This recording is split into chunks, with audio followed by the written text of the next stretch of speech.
This podcast is a member of the Voices of Wrestling Podcasting Network. Visit voicesofwrestling.com to hear the rest of our great podcasts, as well as show reviews, columns, opinions, and updates across the world of wrestling. Many, Mickey, Fishy!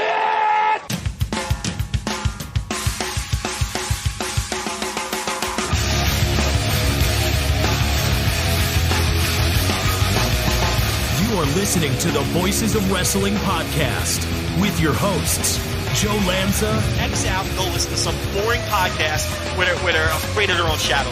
Okay? Don't listen to Joe Lanza, because Joe Lanza's not changing. And Rich Craich. I like him. Who delivers this guy in a big spot? Joe, don't yell at me. I like him. In the big spot, who delivers better than this guy? Stop yelling at me. I agree.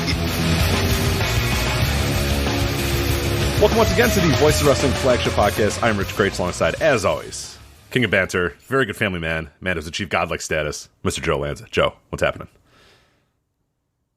How are you, sir? I'm doing well. We've talked a lot the last few days. I talked to you an hour and a half yesterday. I talked to you now. How you holding up? How's wrestling? How's your health? What's going on? Do you honestly care? I do care about your health. How I'm holding up? Yeah. You do? I do. Is it genuine? Yeah, kind of. No, it's genuine. It absolutely is genuine. Well, in that case, yeah, I'm doing all right. I'm feeling healthy. Good. You know, in top peak physical condition. Those deadlift records still getting broken every week, or? I'm definitely not muting the mic to do Meltzer coughs every 30 seconds. So I'm doing okay. Hitting the gym. How's that mile time doing? Going down as usual?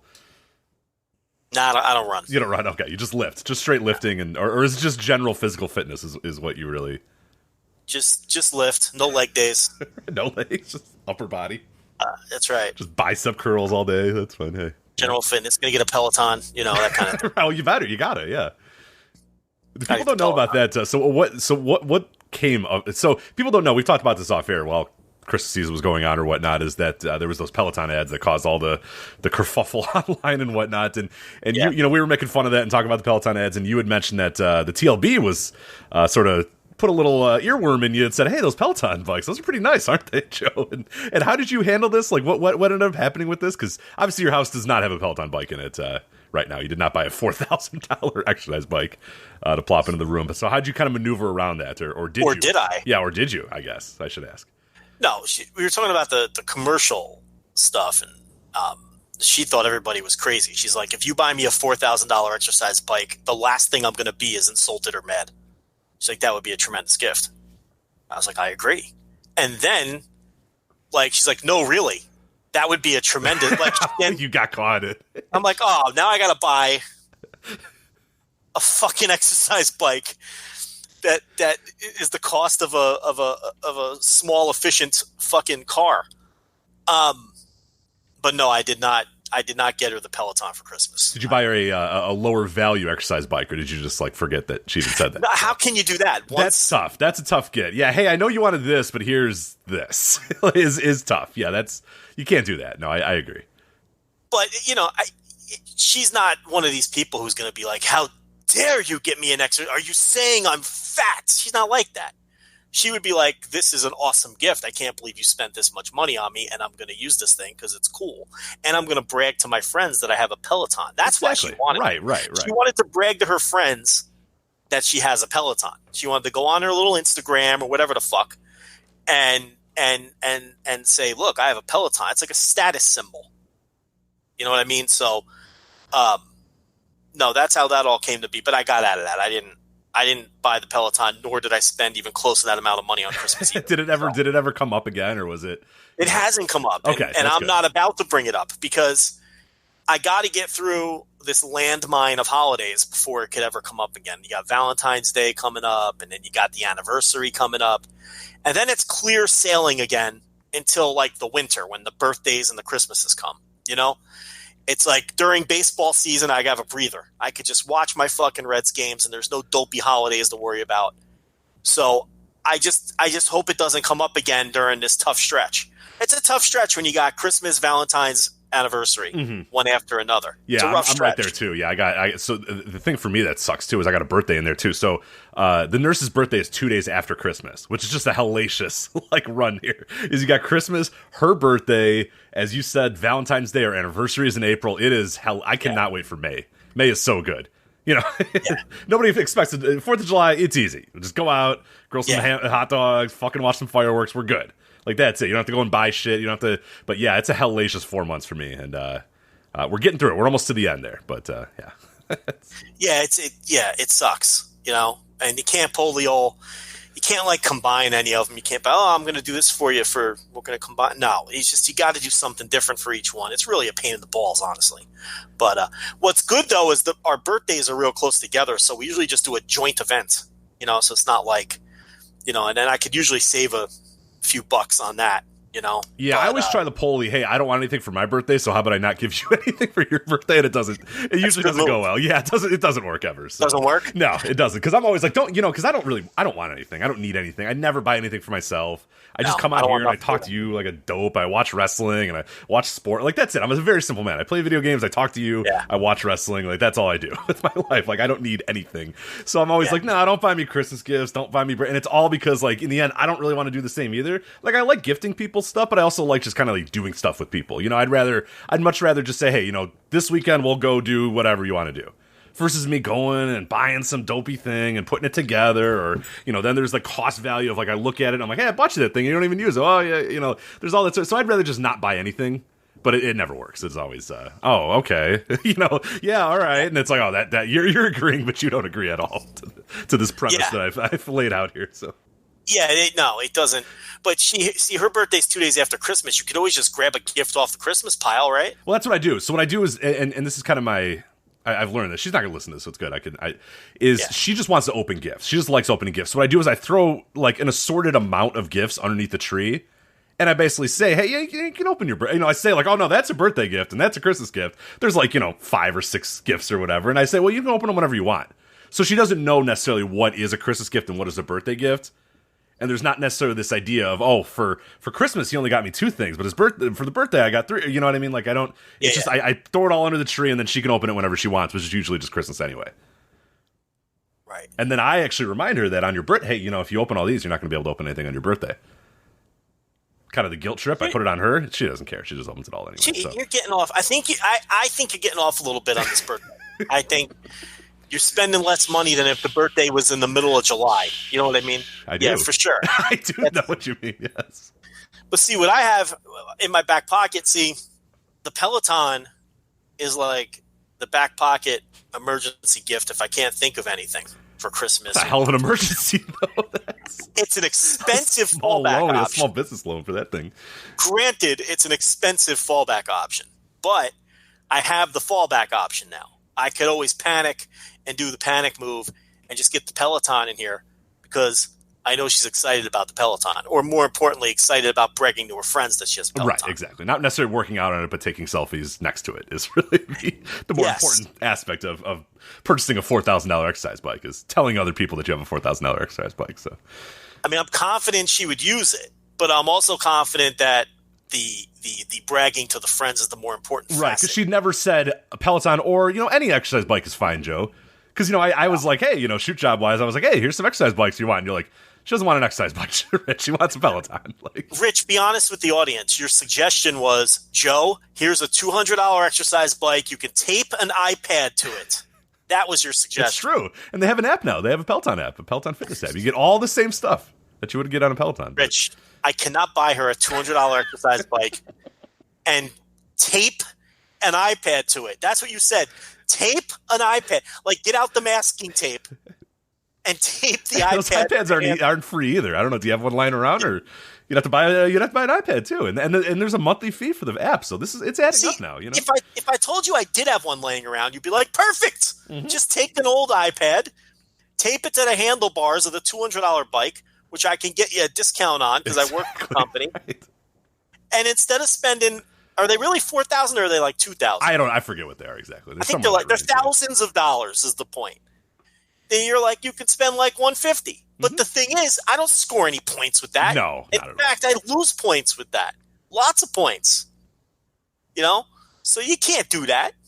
But that's the kind of suggestions that fucking Creaky Wallet Craich over here gives. You know? Look, it would have gotten her in shape just the same way. I don't care about the bragging. I care about getting in shape. So, Anyway, let's get to. We got so much wrestling to talk about this week. We're going to lead off though with our lead topic, something we had to talk about, and we weren't quite sure exactly what was going to happen with this WWE Quarter 4 investors call that happened this morning as we're recording this on a Thursday.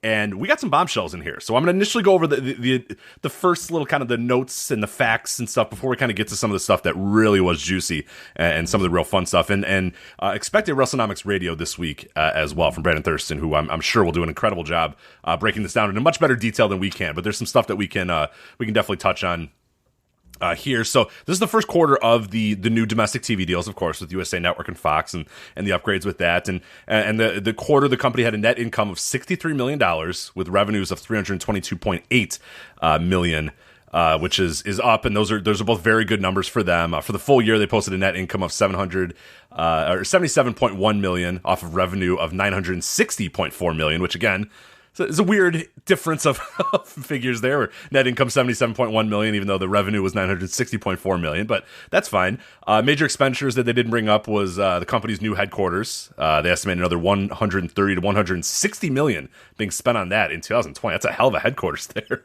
for $160 million additional for that, but some other stuff as well, technology, infrastructure, yada, yada, yada, all that sort of stuff. Core content rights, that's what we assume is the USA Network. They weren't really broken up, so we kind of have to assume that maybe NXT is in there, but we didn't get a figure on NXT, which led to something that we had touched on a few weeks ago as far as like how much are they really getting for NXT. We don't know because they kind of lumped everything in together. But core content rights this quarter, $264.6 million in revenue for the quarter, which is huge upgrades, obviously, from USA and Fox. But the big stuff that we wanted to touch on, the big thing that I think it really grabbed us and grabbed a hold of kind of everybody while this conference call was going on is there was a little reference in the email they sent out and the presentation deck they sent out that said something about the WWE Network and content distribution and licensing and all this sort of stuff, and they gave a little bit more clarity in the conference call, but essentially the long and the short of it, and we'll get to kind of some of the specifics as we touch on this, but it appears that, and Vince McMahon said we're so far along in the process that quarter one, if a deal is made, we will announce it, that it looks like some sort of licensing agreement is going to happen, some sell agreement, whatever it's going to be, for premium, quote-unquote, premium content that had prior been on the WWE Network that is being looked to be sold, licensed, whatever, to another outside company, is the long and the short. We'll get to some of the specifics later. But, Joe, what'd you make of that news that was sort of stuck in there and then became... If you listen to the conference call, we have the audio up at patreon.com/Voices of Wrestling as well. As you listen to the audio, they kind of try to slip it in and move on and say, hey, yeah, okay, there's that, and then move on and get to their other stuff. But the investors that called later and all the investor question and answers later were all about this figure, this figure that they brought up, this thing that they brought up about the WWE Network and the selling of premium content. Because essentially what they're saying is, we're going to move the big pay-per-views off of the network and sell them to somebody. And what the future of the WWE Network is, we don't know, and we don't really care, frankly, was essentially what the end result of it was. So, Joe, what'd you make of it when you were kind of listening to the conference call and listening to these facts and figures and this note being brought up? Well, I mean, the network was down again. I think they're down to 1.4 million subscriptions for the network. And this is the final white flag that the network has been a failure. We knew that early on they were sacrificing pay-per-view dollars to get the network off the ground with the hopes that within initially, wasn't it a year that they would get to 3 million subscriptions? 3 million, yeah. We're now 6 years in. 6, yeah, February 2014. Can't believe it. I cannot believe it's been that long, but we're 6 years in and they're at 1.4 million. And it's very obvious that they're not going to get to that 3 million. And that's down 10% from the last year's quarter 4 as well. So just for year over year. So it's going the wrong way. Yeah. It's going the wrong way. It's very obvious they're not going to get to the 3 million. You have to wonder if this is why Michelle Wilson was shit-canned, because the network was her baby. Mm-hmm. And it was her idea to move all of the content to the network,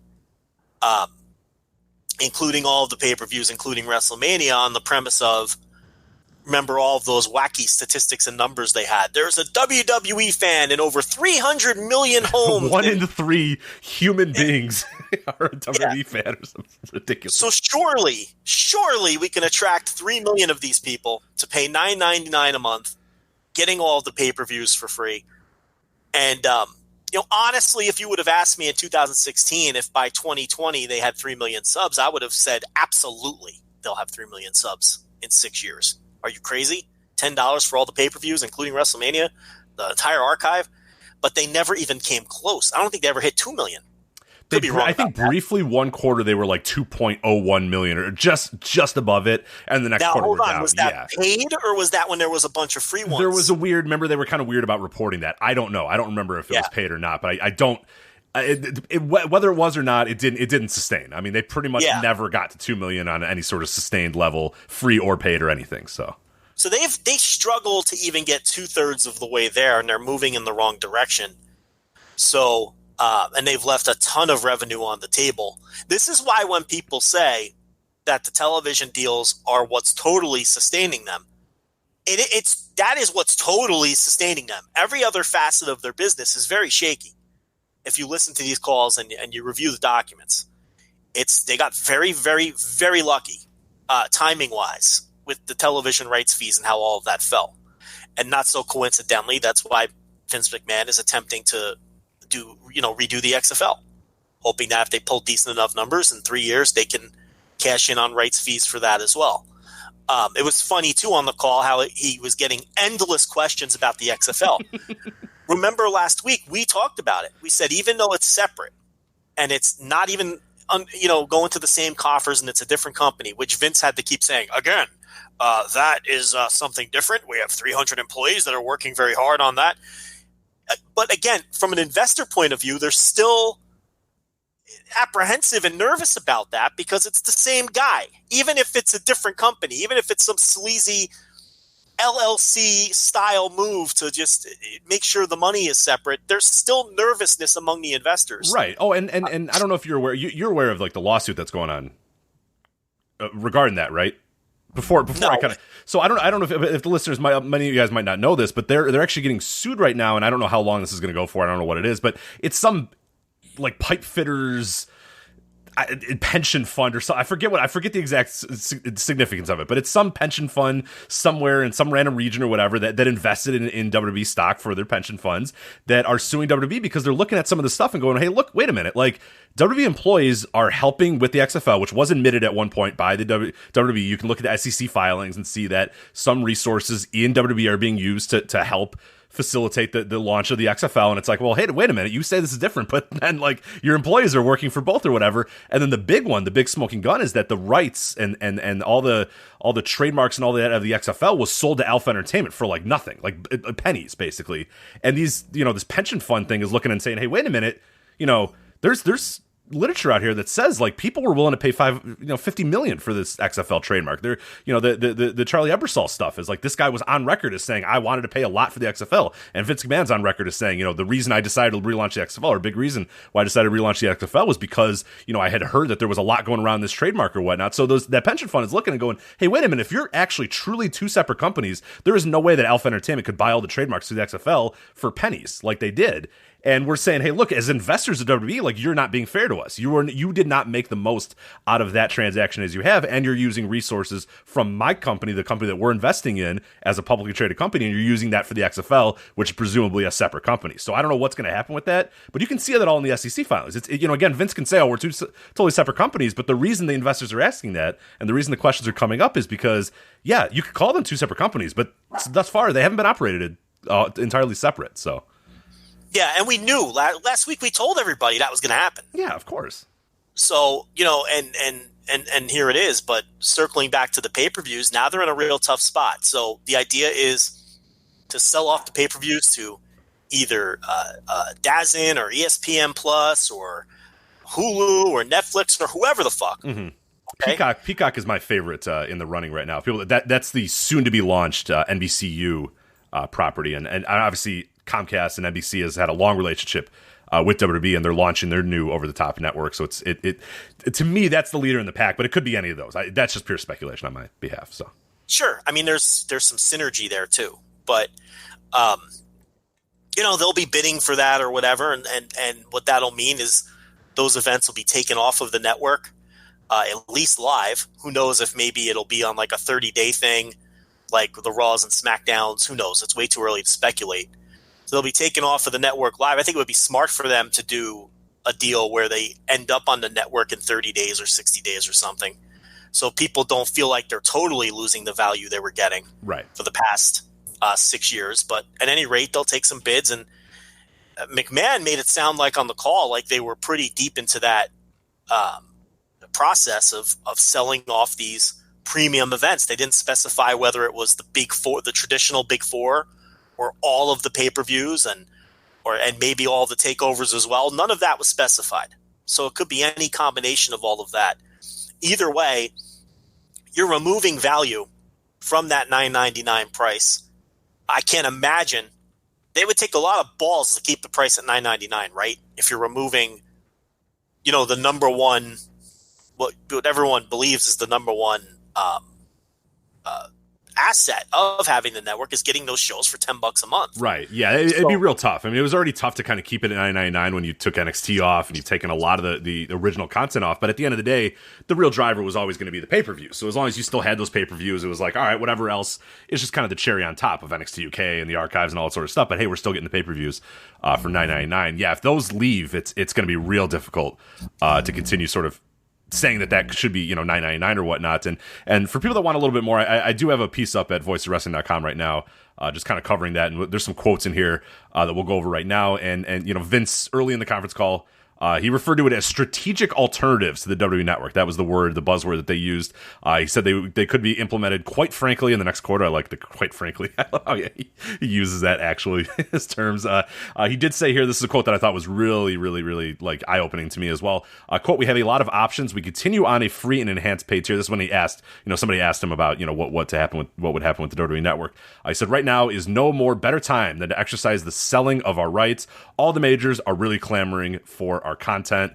A JP Morgan investor asked, "With pay-per-views, WrestleMania, Royal Rumble, are you be willing to move all that off the network?" And Riddick, who's Edward, I forget his middle name, Edward Riddick, whatever. Frank, sorry, it's not Edward. Frank A. Riddick III, the interim CFO, he said that at this point, there's nothing that would stop us from doing a different type of transaction with the network, which is kind of a way to just kind of get away from the question and basically say. So what was interesting is I pointed out at the beginning, they brought up strategic alternatives to the WWE Network that we hope will add revenue and yada yada, and they moved on and they tried to get to the next subject right away. But when the investor Q&A started, everybody was like, all right, well, hold on a minute, wait, you've been telling us for 6 years it was all about this network, all about over the top, all about direct to consumer, all about owning all your content, and now you're just saying, yeah, we're going to license all the content, or we're going to license the most premium content or whatever.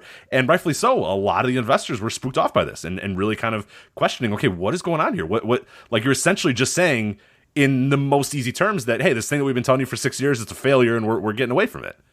And that's what it is. I mean, there's no other way to spin this. I mean, we'll see when the deal eventually comes down, but there's no way to spin this. They're trying to sell the most premium part of the network, and by proxy, sell really the only thing that is important to most people about the network, and it's the pay-per-views. And that's a big news story. That's a huge story for this company that transformed everything about their company to go in this direction of the WWE Network. And like you said, it's very clearly that this is the reason why Barrios and Wilson are no longer at the company, because they're really the champions of the WWE Network from the beginning. Barrios always said that he enjoyed the fact that they owned all their content, they were content delivery, direct to consumer, all that sort of stuff. And yeah, like you said, Michelle Wilson was kind of the driving force behind the initiative really being as overarching as it was as well. That everything is going to be on the network, everything is going to be on there, and the ouster of them really coincides with this, I think, pretty carefully and pretty obviously is Vince saying, hey, look, I'm going to tell people that we're selling this shit and we're moving on from the network being what it has been for the last 6 years. And we're starting, we found the smoking gun, I think. I'm almost positive this has to be why both of them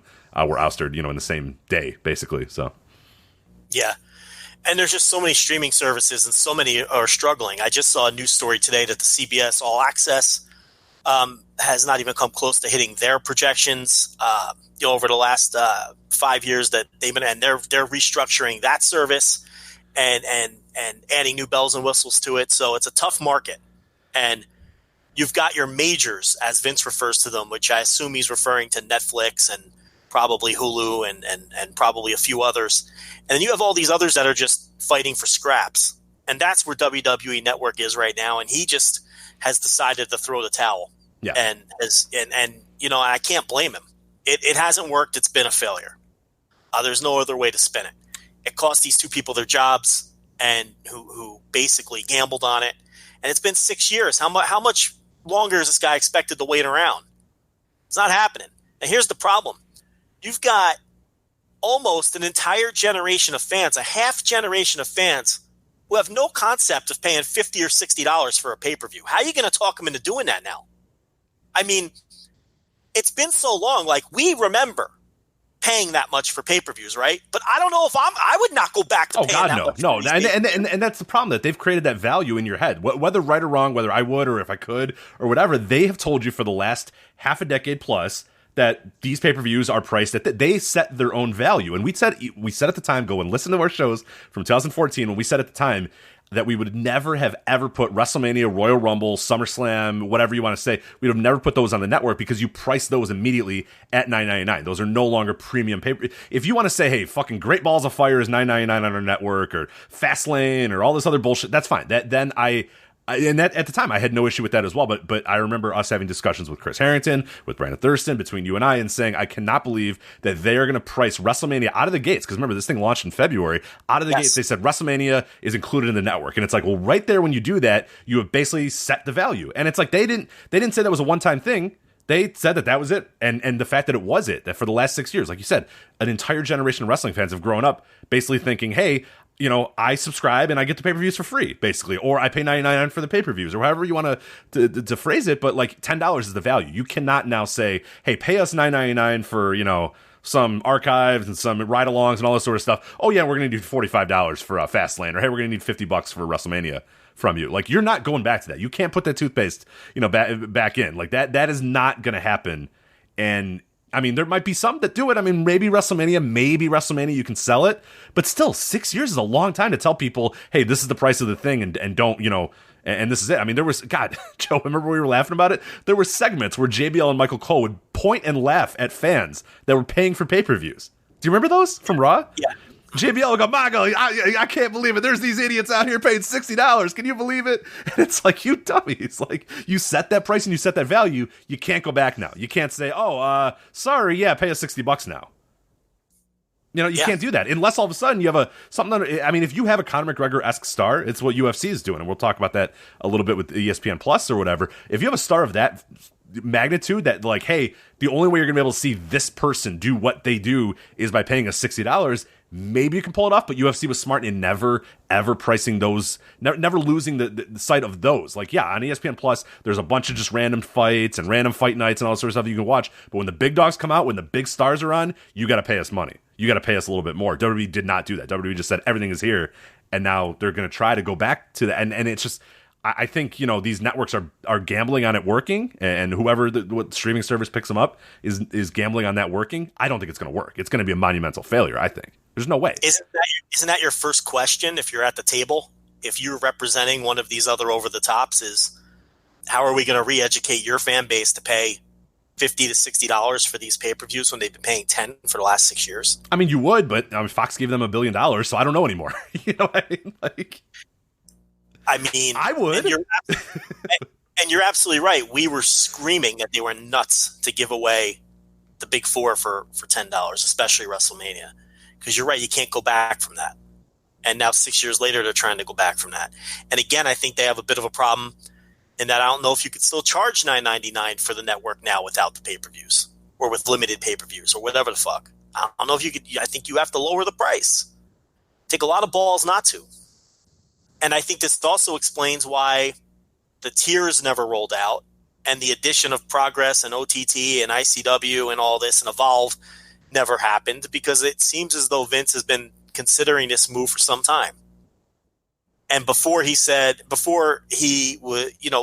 and gave the green light to adding all this additional content to the network and continuing to invest in the network, he wanted to think this through. And ultimately the decision became, let's peel back from the network. I think what you're going to see is one of these over-the-tops will buy the rights to the pay-per-views. And I think that they'll probably try to keep the price at $9.99 and sell you on the idea of you're still getting the pay-per-views, but you're getting them in 60 days or 30 days. I think that's what they're going to do. I think that's what they're going to attempt to do. and maybe add in some of these indie promotions or whatever to try to fluff up and push the idea that you're still getting value. Maybe, okay, you're still getting takeovers and you're getting all the Evolve events and all the Progress events and the entire Progress and OTT libraries. And they're going to attempt to keep it at $9.99. I think that's going to be the move. And I think that this is a white flag conceding that they're never getting the $3 million. And I think that Vince feels he can make more money on the rights to the pay-per-views than he can treading water selling them for $10 a month. And I don't disagree either. I honestly, we're not one that, always give McMahon a ton of credit for his business, but I given where the trend is going and let's be honest. Let me cut in a second. Yeah, go ahead. That's one thing we do give him credit for. His business acumen, that is his strength. The other point, which we'll get to when you're done making this point, is it all comes down to the product and the creative. That's where he's lost his touch. But go ahead and make your point. Well, what I was going to say is, in the last year, we've seen Disney Plus come up. And of course, Disney Plus is a consolidation of, Marvel and National Geographic and Pixar and Star Wars and all that sort of stuff. ESPN Plus is an amalgamation of everything that ESPN does, all their properties, including the UFC events. The Peacock is going to be the similar thing too. Anything that's under NBC Universal, they're just going to lump it all into one. And that's what we've kind of seen now is the trend. And McMahon is smartly looking at the landscape and going, okay, there's all these dynamos in the industry. There's your Netflix, your Hulu's, your ESPN Pluses, your Disney Plus, and all these giant titans, and then there's us on our own little thing that we're doing. And I think he's absolutely correct in that people are going to want to spend top dollar to get to that. And that's why the Peacock seems to me to be the leader in the clubhouse, because the NBC Universal connection, the Comcast connection, and they're trying to launch in this atmosphere with all these dynamos. And like you said, CBS tried to kind of launch low and, hey, we got a little bit of this stuff and some of our CBS properties and all this, and it died. It just absolutely got killed. And in this marketplace, it absolutely got killed. I mean, Disney Plus is 28 million people are on Disney Plus. It's insane. ESPN Plus, just shy of 8 million for them as well, and just big money coming in for ESPN Plus as well. So these other whoever it might be, DAZN, whether it be Peacock, whether it be whoever,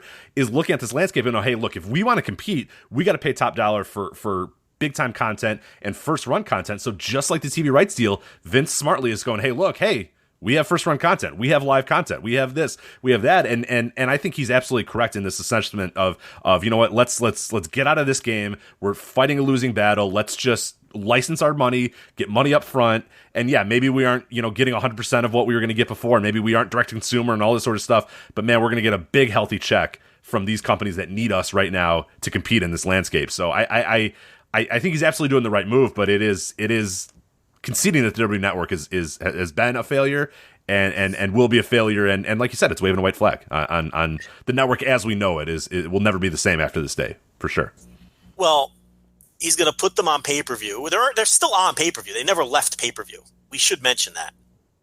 And there's still 100,000 people that pay for these pay-per-views, on a monthly basis. So he'll still have them on pay-per-view, and then I guess whoever buys the rights to these shows can do whatever they want with them. They can just fold them into their service and not charge anything extra for them, or they could do what ESPN Plus does with UFC and charge $50, $60 for them. That once he sells the rights off, that isn't his concern anymore, right? Right. I mean, it doesn't really matter at that point if Disney Plus, let's say, acquires the WWE pay-per-views. They can just make that part of their price. Okay, now included monthly WWE pay-per-views, right? Which, by the way, that's a huge change for Vince McMahon too. I mean, one of the great control freaks, and he is and I think this is something that is a big thing as well. Sorry to interrupt, but we'll put a pin in this. He is basically saying, hey, look, give me money and then do whatever you want with my content. That has never been Vince McMahon's MO.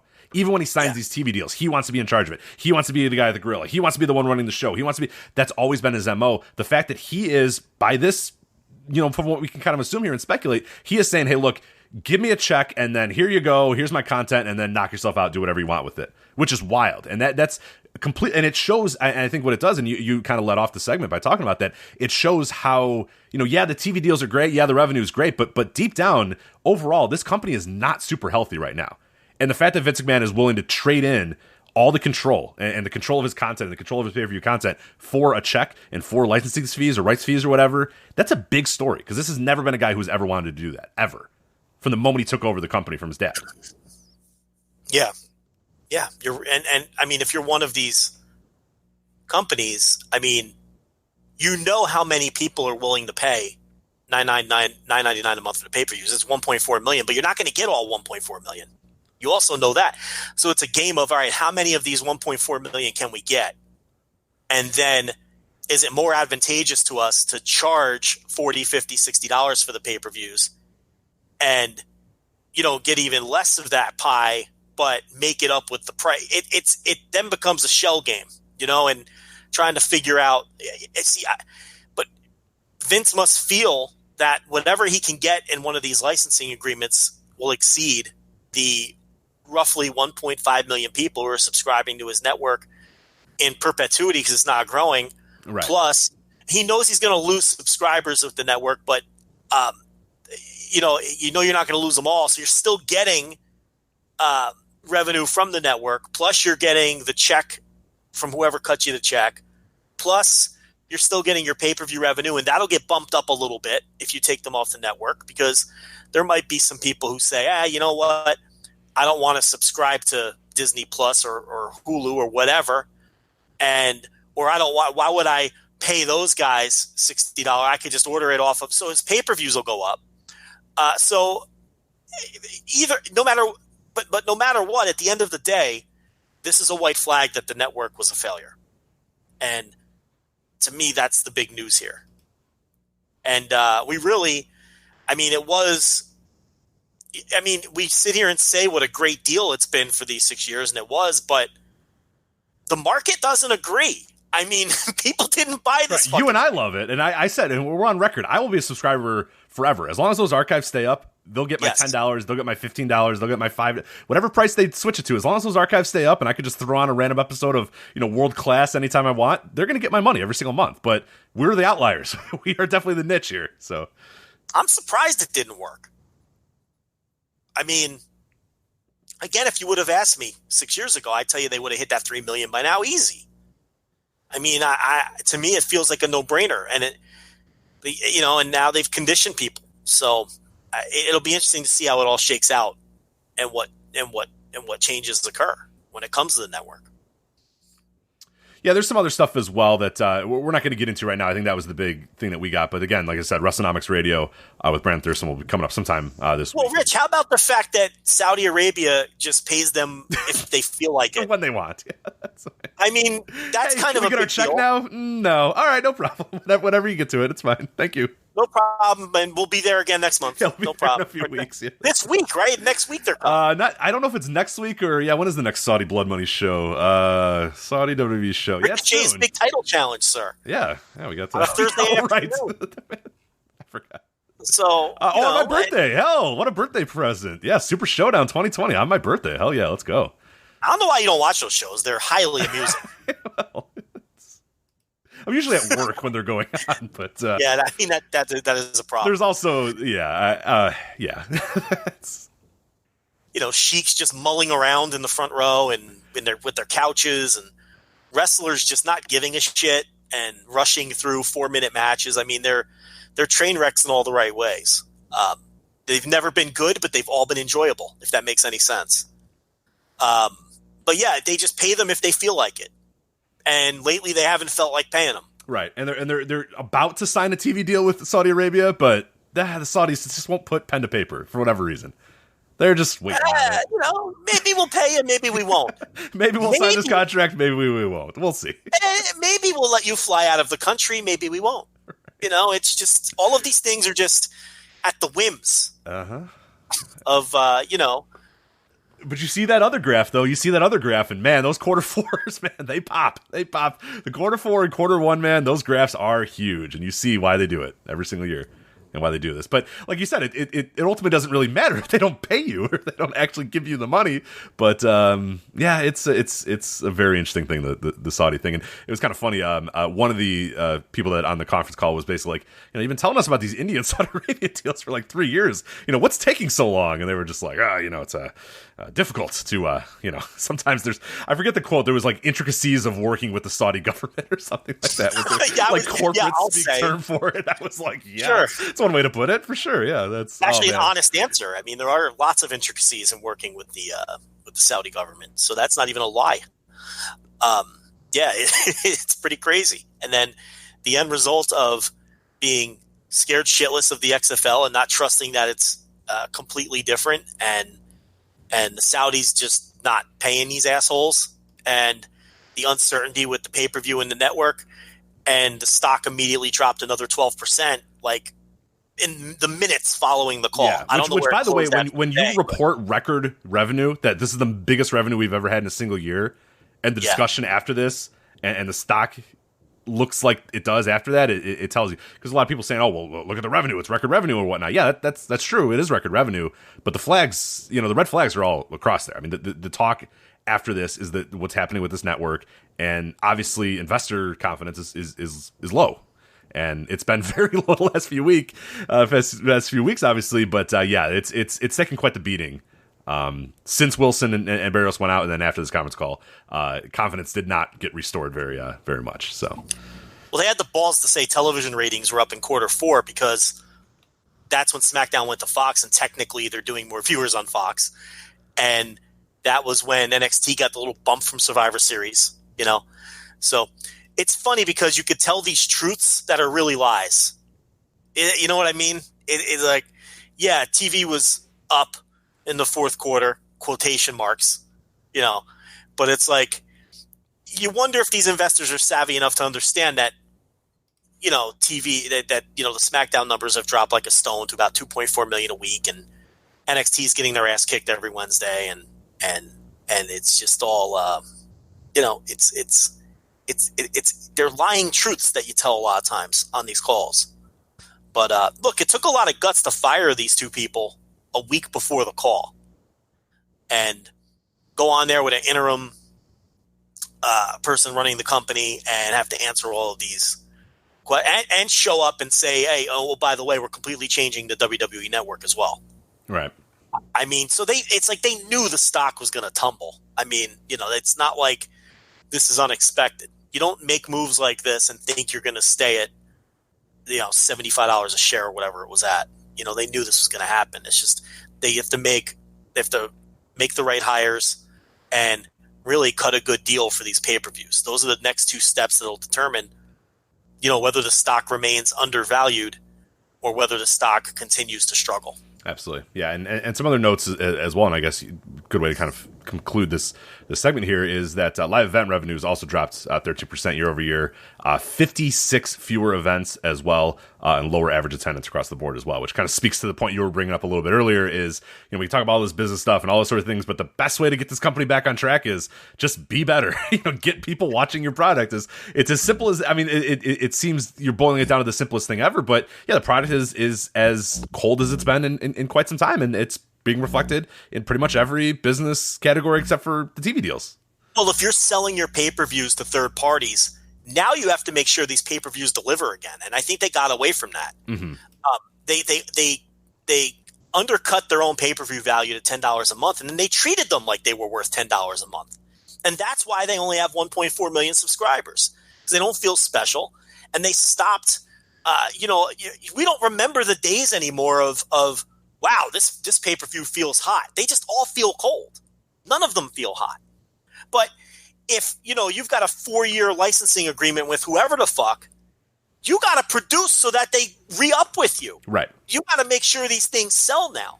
So you would think, logically, that would result in an uptick of effort and quality of the television. But who knows? I mean, maybe they're so bad at it now that it won't. And they just are what they are. And maybe this has been effort. Even though it looks like there's no effort, maybe they have been trying and they're just terrible at it. And there's no coming back from it until, the main voice at the table is somebody else. That's the scary part. Everyone I hear everybody saying, oh, well, the pay-per-views will be better now and the TV will be better now because now we're back to the days where they really have to sell these pay-per-views. Didn't we hear that before they went to Fox? I thought we... But isn't there's no guarantee of that. Maybe this is who they are. Right. And they just suck at this. Maybe they were desperately trying to build to, hot pay-per-views to get that subscriber number up, and they just couldn't. Maybe they do think King Corbin's a great idea. It's like, and that's the worrisome part. And that's why the stock is tumbling.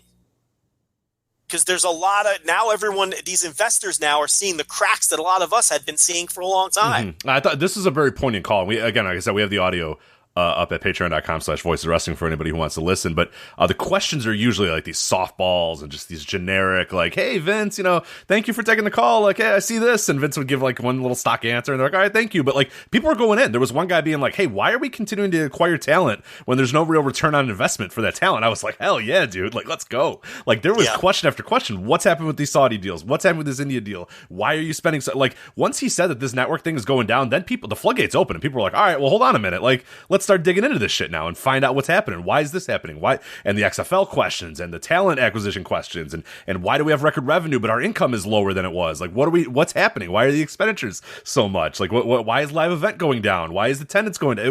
It was they took their lumps here. This Q&A was a lot, like there was fastball after fastball, punch after punch coming WWE's way, and it's like you said, it's in some ways it's long overdue because there had been cracks for a while, but yeah, this for whatever reason, this was the call where everybody was just like, all right, hold on a minute, like let's really talk about this and really kind of. And it probably helps too that the ouster of two co-presidents in that same quarter as well is like, all right, look, like what's going on here? Like what is being done here? And I think one person straight up asked, like, Vince, how can you handle all this stuff? Like how can you handle the XFL and everything you're doing and all this sort of stuff? And I think his answer was like, oh, I had broad shoulders, I can handle it or whatever. And it's like, it was some macho answer. Yeah, the investors are like, the reason we're asking that is no, you can't. You're a 4-year-old man or whatever. No, you can't handle all this stuff. Like, and it's obvious that you're not doing a good job handling it. Exactly. That was the question. Is kind of like, yeah, it wasn't necessarily can you handle it. The question is you're not handling it, Vince. Like, so what's your plan moving forward? And the plan was I have broad shoulders or whatever. And it's like, all right, like I remarked to somebody that like the second that investor, I think he was from like Maryland Lynch or something like that. Like he hung up and probably told all of his guys, "Hey, fucking sell this stock. This stock sucks. Like we're done here." And Rich, they did. Right. Immediately. You can tell from his answer, he was like, "Oh, all right, Vince," and you can tell he hung up and just said, "Sell that shit. We're done. Like we're out of here." It's a bad product, and that's really what it all comes down to. People will watch on TV and buy tickets to shows and buy your merch and buy your pay-per-views and pay for your network if the product and the creative is good. And the product and creative are terrible. No one thinks this shit is good except the hardest of their most hardcore fans. The kind of people who will accept anything this company hands them are the only people that enjoy it at this point. That's how bad it is. And that's why all the numbers are dropping down to just that core group of fans. That's the answer. That's the fix. It's not moving money around and scoring new licensing deals. No, it's just make the fucking product better. That's the root of all of their issues. And it's kind of like, I think sometimes we lose sight of that. Even though we watch every Monday and Friday and all these pay-per-views and they're all terrible. Speak for yourself on the Monday and Friday thing. We as in, the collective, yes. And it's always bad.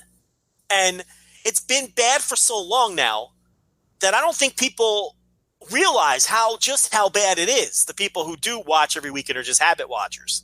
The people who defend it. They don't even understand. They don't even realize themselves that they're watching something that just fucking sucks. That's where the change needs to occur. And that's their biggest problem. More than any of this other stuff that we wasted really a half hour talking about. That is their biggest issue. And that's what it all comes down to. Absolutely. So there's that. As we said, patreon.com/voices of wrestling, as we have that call up there if you want to listen in. Brandon Thurston will, of course, have a WrestleNomics radio this week as well, breaking it down in much more detail. And, of course, if you're interested by this at all, make sure you follow him on Twitter at WrestleNomics as well, where he's been tweeting out stuff and all throughout the day and all throughout the week, kind of covering this story and obviously the ongoing story of the WWE Network as well. Like I said, voicesofwrestling.com. I have a column up there as well if people want to see what's going on and kind of my speculations and whatnot, which a lot of it was said on this show, but I got in a little bit more detail about kind of the other networks and why they're so successful and why WWE Network maybe isn't as successful. But Joe, I heard you have a little bit of breaking news for me. Hold on. Is this true? What? Wait, what? What's going on? I got a text from you that said there's breaking news that you have for me, Joe. You must be doing a bit. I'm doing a bit. I'll play along. Yes, I sent you a text, Rich. Right now, I see it. Joe Lanza. I have breaking news. Joe, Rich, stop talking. So what do you got? What do you got? Oh, God. Am I supposed to... Rich, I got to be honest. I'm lost on this bit. I would love to keep it going. I have no idea where you're going with this. Something about an important PSA from Manscaped.com? That's what your next text said? It said important PSA from Manscaped.com? Like, you're texting me this stuff, Joey. I know you're flustered by this breaking news, but let's try to hold this together. That's right. You're correct, Rich. There is breaking news. This is an important PSA, and it is brought to you by Manscaped.com. This is your pubic service announcement. Wait, run that back. What'd you say? Did you say public or pubic? This is your pubic service announcement. You heard that right. After more than 18 months of research and development, the Manscaped engineering team has confirmed that they have successfully created the greatest ball hair trimmer ever created. This new trimmer was just released moments ago, and we are the first to confirm the new and improved Lawnmower 3.0 manscaping trimmer. It is now available, Rich. The third generation trimmer. Cutting-edge ceramic blade to prevent manscaping accidents. Nobody wants an accident in that part of the body. Millions of balls are about to be nick-free. Thanks to the third generation, the brand new Manscaper 3.0. This is unbelievable. Yeah, so I'm looking at this here. So what this, and thankfully we were sent this by Manscaped.com as well. Thank you so much for sending this. They said if you use the Lawnmower 2.0, easy transition, same replaceable blade with just new and improved skin-safe technology. Can't beat that. This is premium. Battery will last up to 90 minutes, Joe. 90 minutes. We talked about a few weeks ago how the battery, I never charged my Lawnmower 2.0. I guess I never have to charge the Lawnmower 3.0 now. 90 minutes. Unbelievable. Let me tell you something. My 2.0 is in the trash because I'm all about the 3.0, obviously. Kick that bullshit to the curb, yeah. I never charged that thing once. I never charged it once. Unbelievable.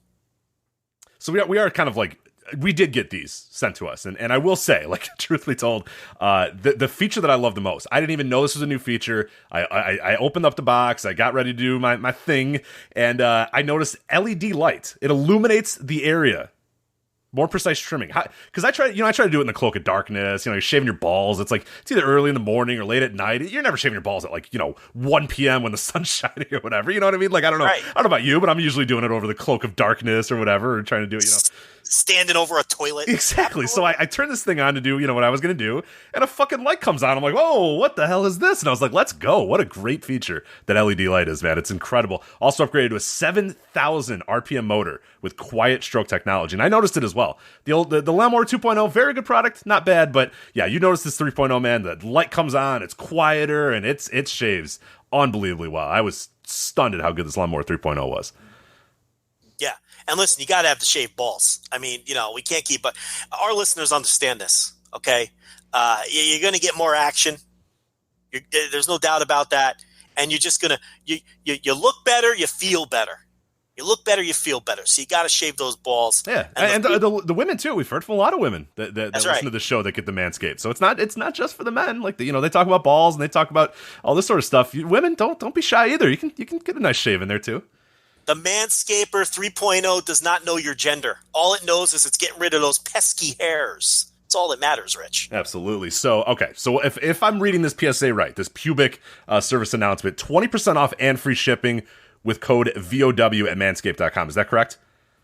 That is correct. Unbelievable stuff here. So manscaped.com, promo code VOW, 20% off and free shipping. That's manscaped.com, promo code VOW, 20% and free shipping for the Lawnmower 3.0, as we said.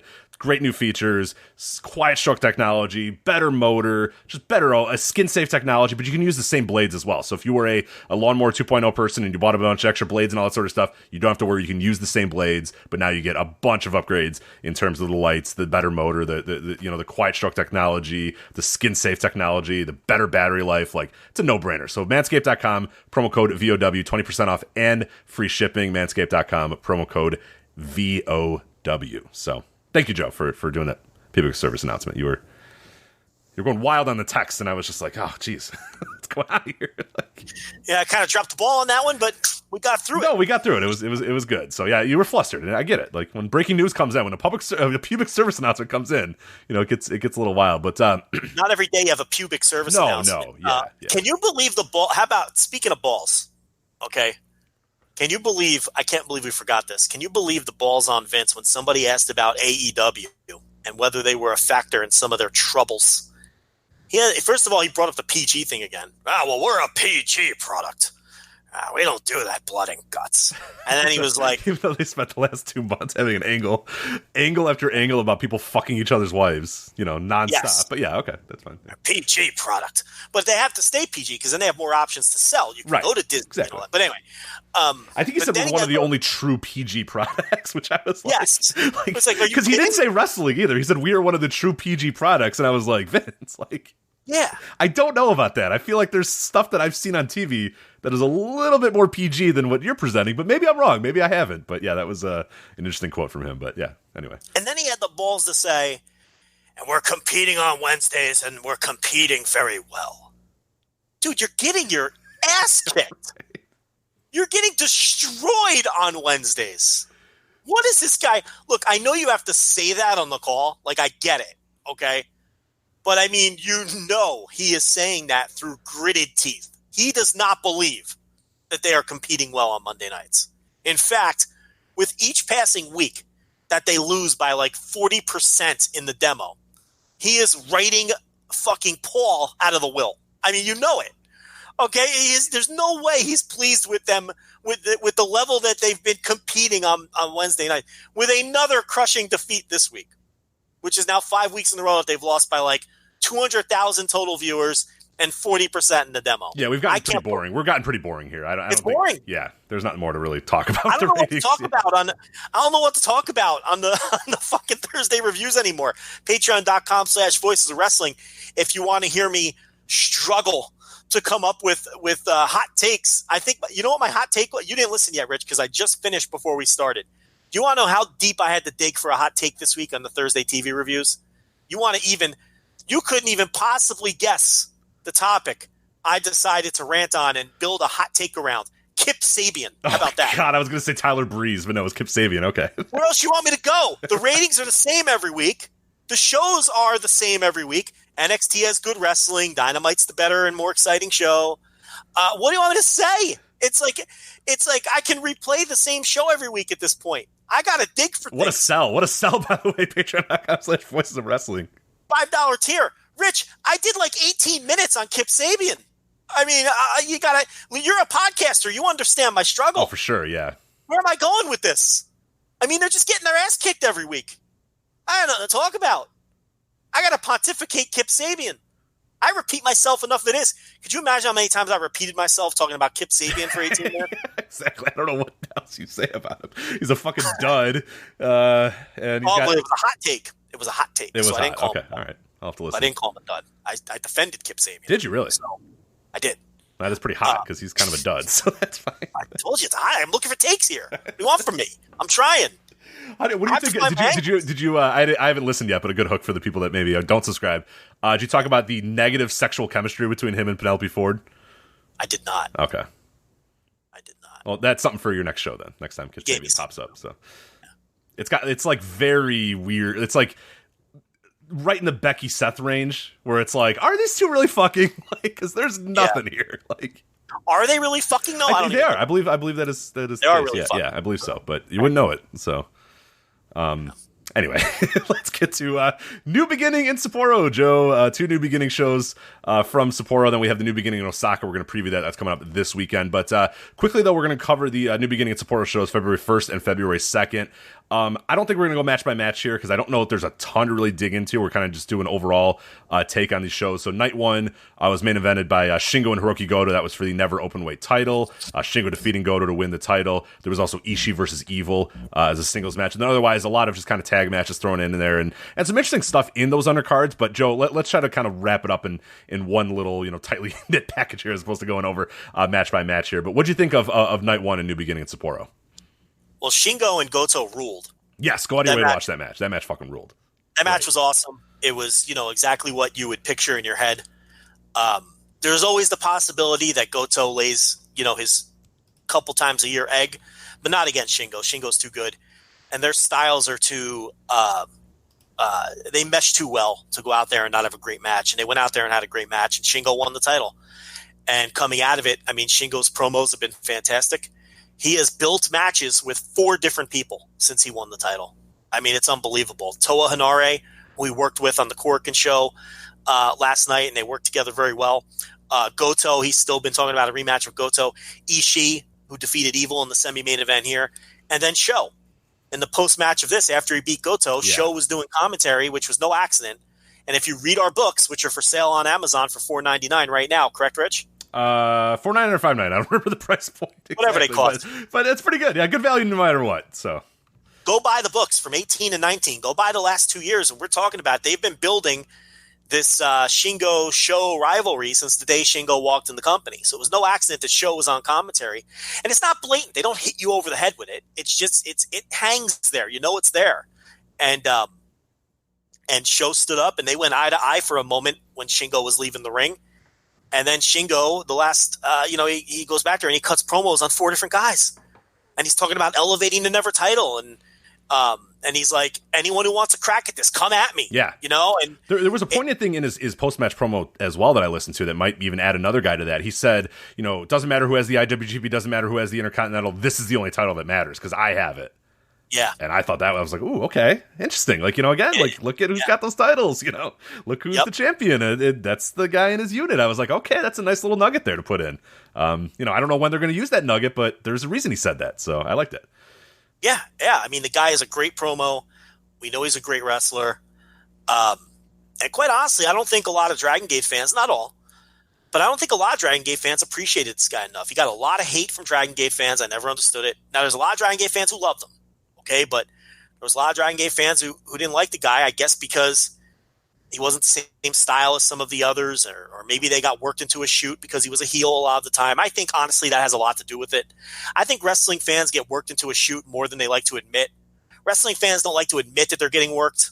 They never do, especially smart fans, So they like to make it like, no, I hate the guy. It's not the wrestler. No, he's working you. You hate him because he's a dick. And I think a lot of time that's the case. And I think there was a lot of that with Shingo when he was in Dragon Gate as well. But he's come to New Japan and he's just knocked it out of the park. And this match was great. The promo was great. Rich, I mean, is there any doubt? I'm sure you haven't seen the Korakuens yet, but do you have any doubt he's going to have a great match with Toa Hanare? I mean... Oh, dude, no. I was going to say, that was going to be my hot take of night 2. But take it away then. Yeah, Toa Hanare. Oh, my God. He was in there with Yuta Tsuji.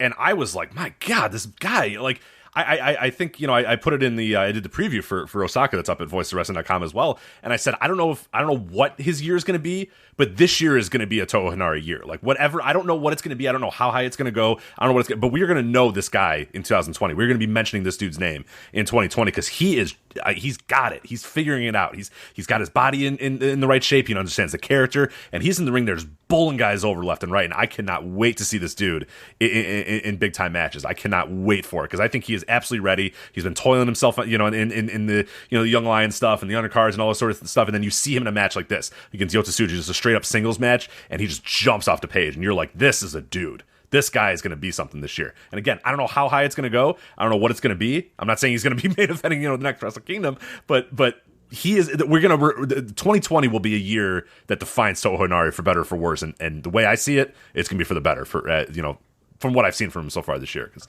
you don't have to sell me. Listen, you have to sell me on him. I thought they should have started pushing him last year, but that they take their time and they're very deliberate. And it looks like this year is going to be the next step in Toa Hanare's progression, and I think Shingo is a perfect guy for him to work with because it's a great style match.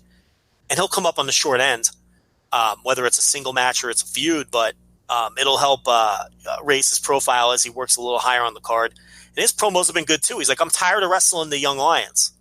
He's like, I'm ready to step up and face better competition. But so Ishii won the semi-main event against Evil, and a lot of people seem to think that sets him up for a never title shot. Remember, the Intercontinental title is off the board for a while, so you're going to need these other titles to step up and be in drawing positions on these cards like the never title was here.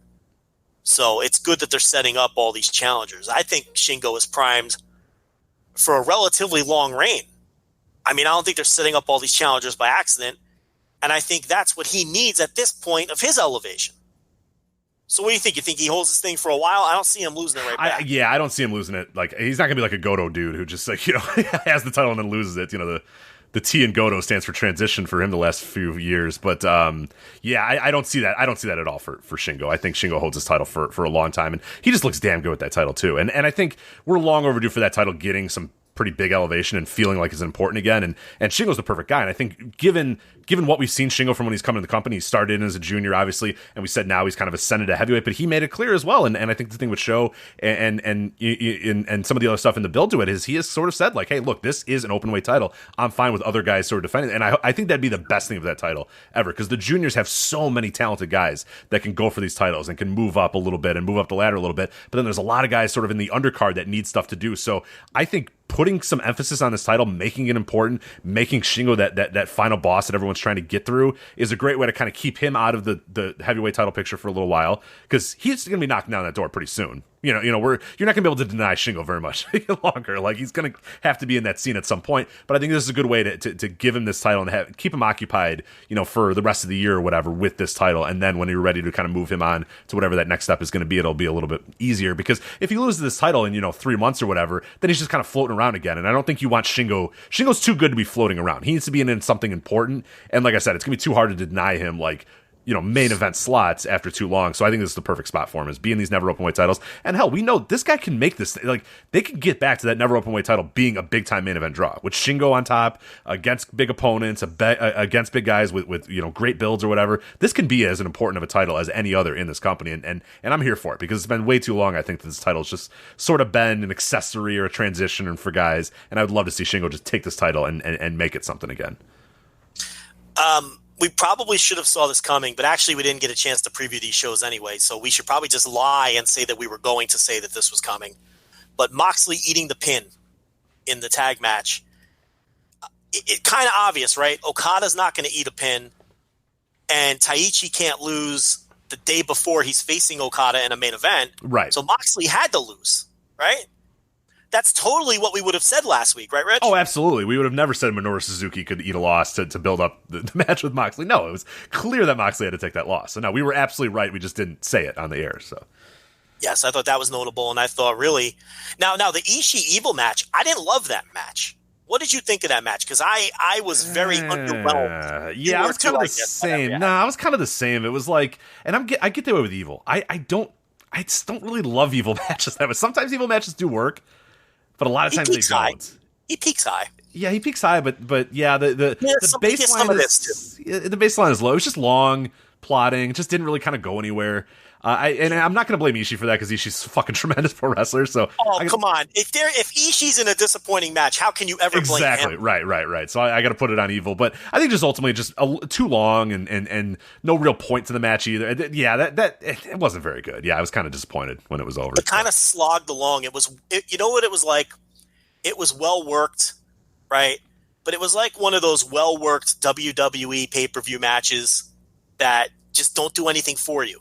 Even though the wrestlers, technically were sound and it was a well-worked match, but you're just watching it and you just never get invested in it, and it never hits another gear. And then it's over after 18 minutes and you're like, okay, that was a match. It wasn't bad. I'm not going to sit here and tell you it was a star and a quarter, but these guys, for who they are, they should have had a better match than this, in my view. Rich, to me, the second best match on the show was Robbie Eagles and Ryu Lee. against Bushi and Hiromu. I thought those guys fucking kicked ass in that tag match. I don't know if you skipped the undercards on these things, but I thought that was the second best match on that first night in Sapporo. Yeah, I'm really excited for Lee and Takahashi, obviously, at Osaka, which, I kind of forgot was happening until I saw this match, and I saw them go at it and do just, the things that, Dragon Lee and Takahashi do, and I was just like, oh, man, I cannot wait for Osaka. We'll talk about that when we preview Osaka, but yeah, nice little treat. But no, I like that match a lot as well. I think that definitely was decent. I like the Suzuki Gun and Moxley and Okada match as well, but yeah. See, I didn't really like that match. That didn't do a ton for me either, and none of the tags did it, with the exception of that not the junior tag, but Eagles and Lee versus Bushi. Well, I guess it was a junior tag with all the juniors involved, but yeah, I don't know. To me, it was a show where if that main event hadn't delivered, that would have been a very disappointing show. Yeah, ultimately, I think it kind of was. Yeah, I would still put it as pretty disappointing because after a few hours of watching that, you're left with one match that was really good and one match that was solid, and the rest. I like the tag a little bit better than you, but yeah, I'm not going to go here and say it was a great match either. So yeah, a little bit of a down night on night one, but I thought night two was solid as well. Like I think the run in general wasn't like, if you lump these two shows together and there was just one new beginning in Sapporo, I think you got a pretty good show here. I think in separately as two shows, I don't know. I was kind of down on these shows overall. Like I loved Sabre Jr., Will Ospreay. Okada and Taichi I didn't really love all that much, and there wasn't a whole lot else on night two that I really enjoyed all that much. But what would you think of night two? Other than Hanari and Tsuji, but that's like, an 8-minute opener or whatever, so I don't really know how to really count that in the match itself. But Hanari and Tsuji might have been the third or fourth best match. Right, yeah, exactly. Right. I love Sabre and Ospreay. I think that, it took Will out of his comfort zone, and the story of the match, it was, whenever these guys wrestle, and they've wrestled a million times, they always seem to do a different kind of match, and I appreciate that. And this was Will finally getting caught in a wacky sub that he couldn't escape. And then I love the fact that he passed out and the referee stopped it. It's like everybody wins. Sabre gets a clean win where he out-wrestled and outsmarted Will Ospreay. And Ospreay wins because he showed heart and he passed out. It's perfect booking. And the match was great. Okada, Taichi, God, did I hate this as far as the way it was laid out and booked. And again, very similar to Ishii Evil in that the work was fine, but there is no reason for Kazuchika Okada to be going 30 minutes with Taichi in this situation where it's not even a title match. You are several steps above him. They've built you up as an all-time legend in the company. This is Taichi. No offense to Taichi. He's a 40-year-old mid-carder. Okay? Nice little main event match to kill some time. I get it. Okay? How is this not 18 minutes in and out? Give this guy a bit of a heat segment and then clothesline this geek out of the fucking building and beat him in 16 minutes. Why did they work this like an epic world title match? If this would have been for the title, I can buy it. Because you can then say, oh, well, Taichi, it's the match of his life. This is his one opportunity, or he's not going to get many of these opportunities. You can buy into Taichi having the best performance of his career and pushing the all-time legend to his limit if it's for the title.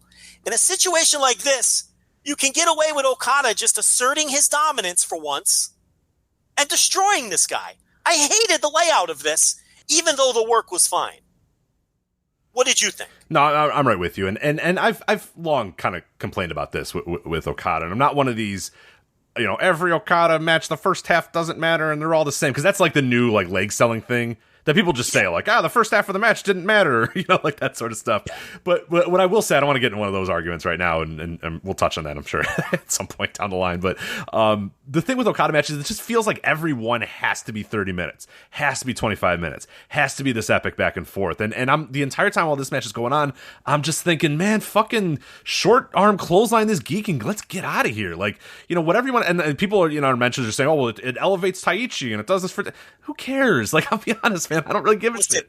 Taichi's going nowhere. He's 40 years old, and he's a career mid-carder. Right. Like, if there was something, if I could say definitively, you could say, well, Rich, the reason why is because Taichi's going to face X at Y, or like, okay, then maybe whatever. But like, no, he's a guy who, when you prop him up and want him to win a never openweight title, he can. Or when you want him to fuck around and win a tag title or whatever, you can and do it or whatever. But no, this is not a guy that we need to be doing that. We don't need to be going 30 minutes with our all-time legend, back and forth, blow for blow. Like, no, just fucking, 10 minutes, 15 minutes, short arm clothesline, Rainmaker this guy out of here, we're done. We go home. Like that, this idea that every single match needs to be 25 minutes, needs to be 30 minutes, it does a disservice to a match like this. It does a disservice to Okada. He doesn't need to be going this long with Taichi, and I just could not wait for this thing to end. I just had no investment in this match, and I was counting down the minutes and counting down the minutes and counting down the minutes, and it just never, ever, ever ended. The idea that, like, Sabre and Ospreay was 27 minutes, and this was 30 minutes.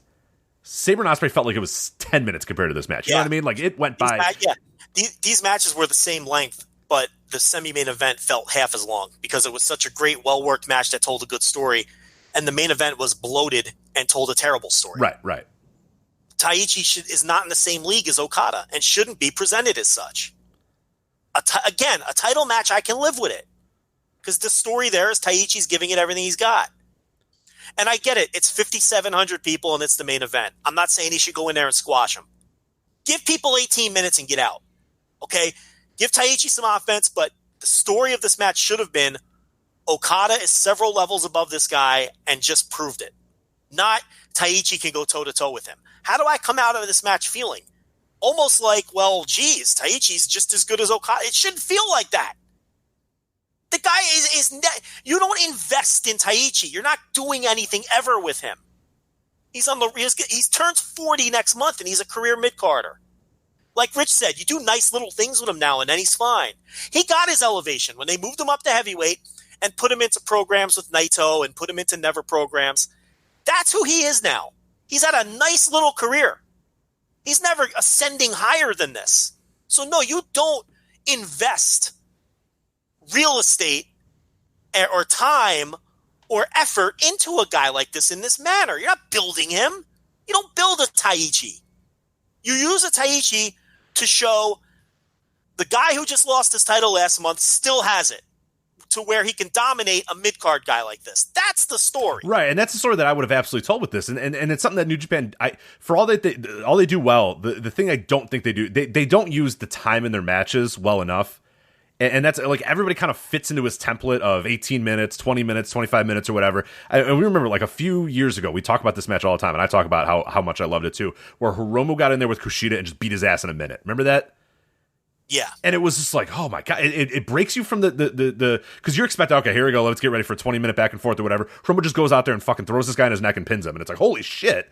And that guy was a star from that point forward. And again, I'm not saying that Okada needs to go in there, bell rings, he hits the Rainmaker on Taichi and pins him. But yeah, like you said, prove that Okada, yeah, he lost the title, but man, he still got it. This isn't broken Okada. This isn't broken little Kazu. We're not doing that story again. This guy still got it. And there he is. He just dispatched Taichi and he's ready to get back on track.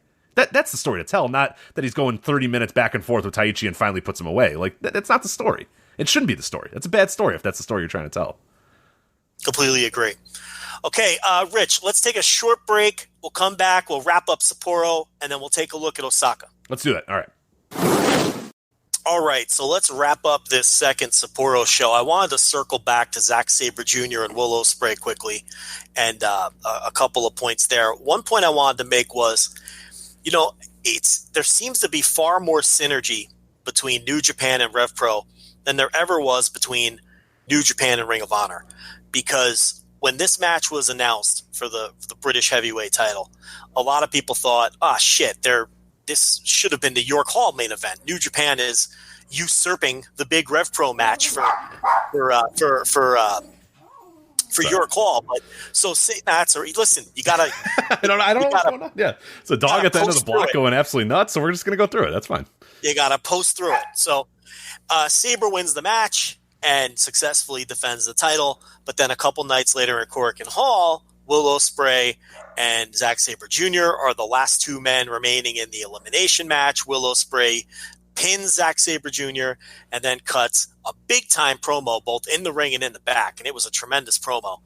And now he's set up to challenge as my dogs start going nuts too. Unbelievable. And now he's set up. The point here is your call's getting the match anyway. They're just getting the rematch, as Will Ospreay is getting another crack at Sabre Jr. and the British heavyweight title. So New Japan didn't steal Rev Pro's big match after all. They actually turned it into a hotter match. Which is bizarre. But when you consider Will Ospreay's promo, and I don't know if you watched it, when he was just going on, he's going, 7 years. I've been in this company for 7 years, and I've never held this title, and I need to win this title. It's just a tremendous promo. And now we're all set up, and we're getting the rematch, and everybody wins, and everybody's happy. That's the kind of synergy I don't think we ever saw between New Japan and Ring of Honor.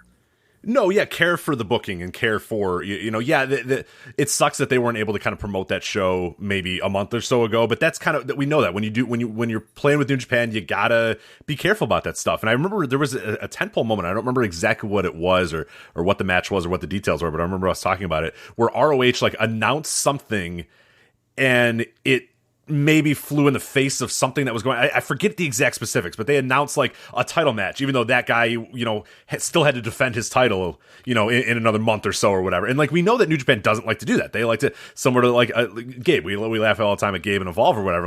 If this man is to retain the title on night 1, then he will defend it on night 2 or whatever. But New Japan's the same way too. They never want to announce that Okada's going to defend the title or whatever, or Naito's going to defend the title or whatever, if they have a title defense coming up, because it's we don't know. He might lose here, so we're not going to announce that. And I remember Ring of Honor just very quickly and very early on in the relationship just basically just didn't care about that and would just announce stuff wherever. And we're seeing now that Rev Pro, to their credit, understands that if you're going to be in a relationship with New Japan, that's an important part of it. So no, you're not allowed to sort of mention that this is the match that you're going to book or whatever until it happens here.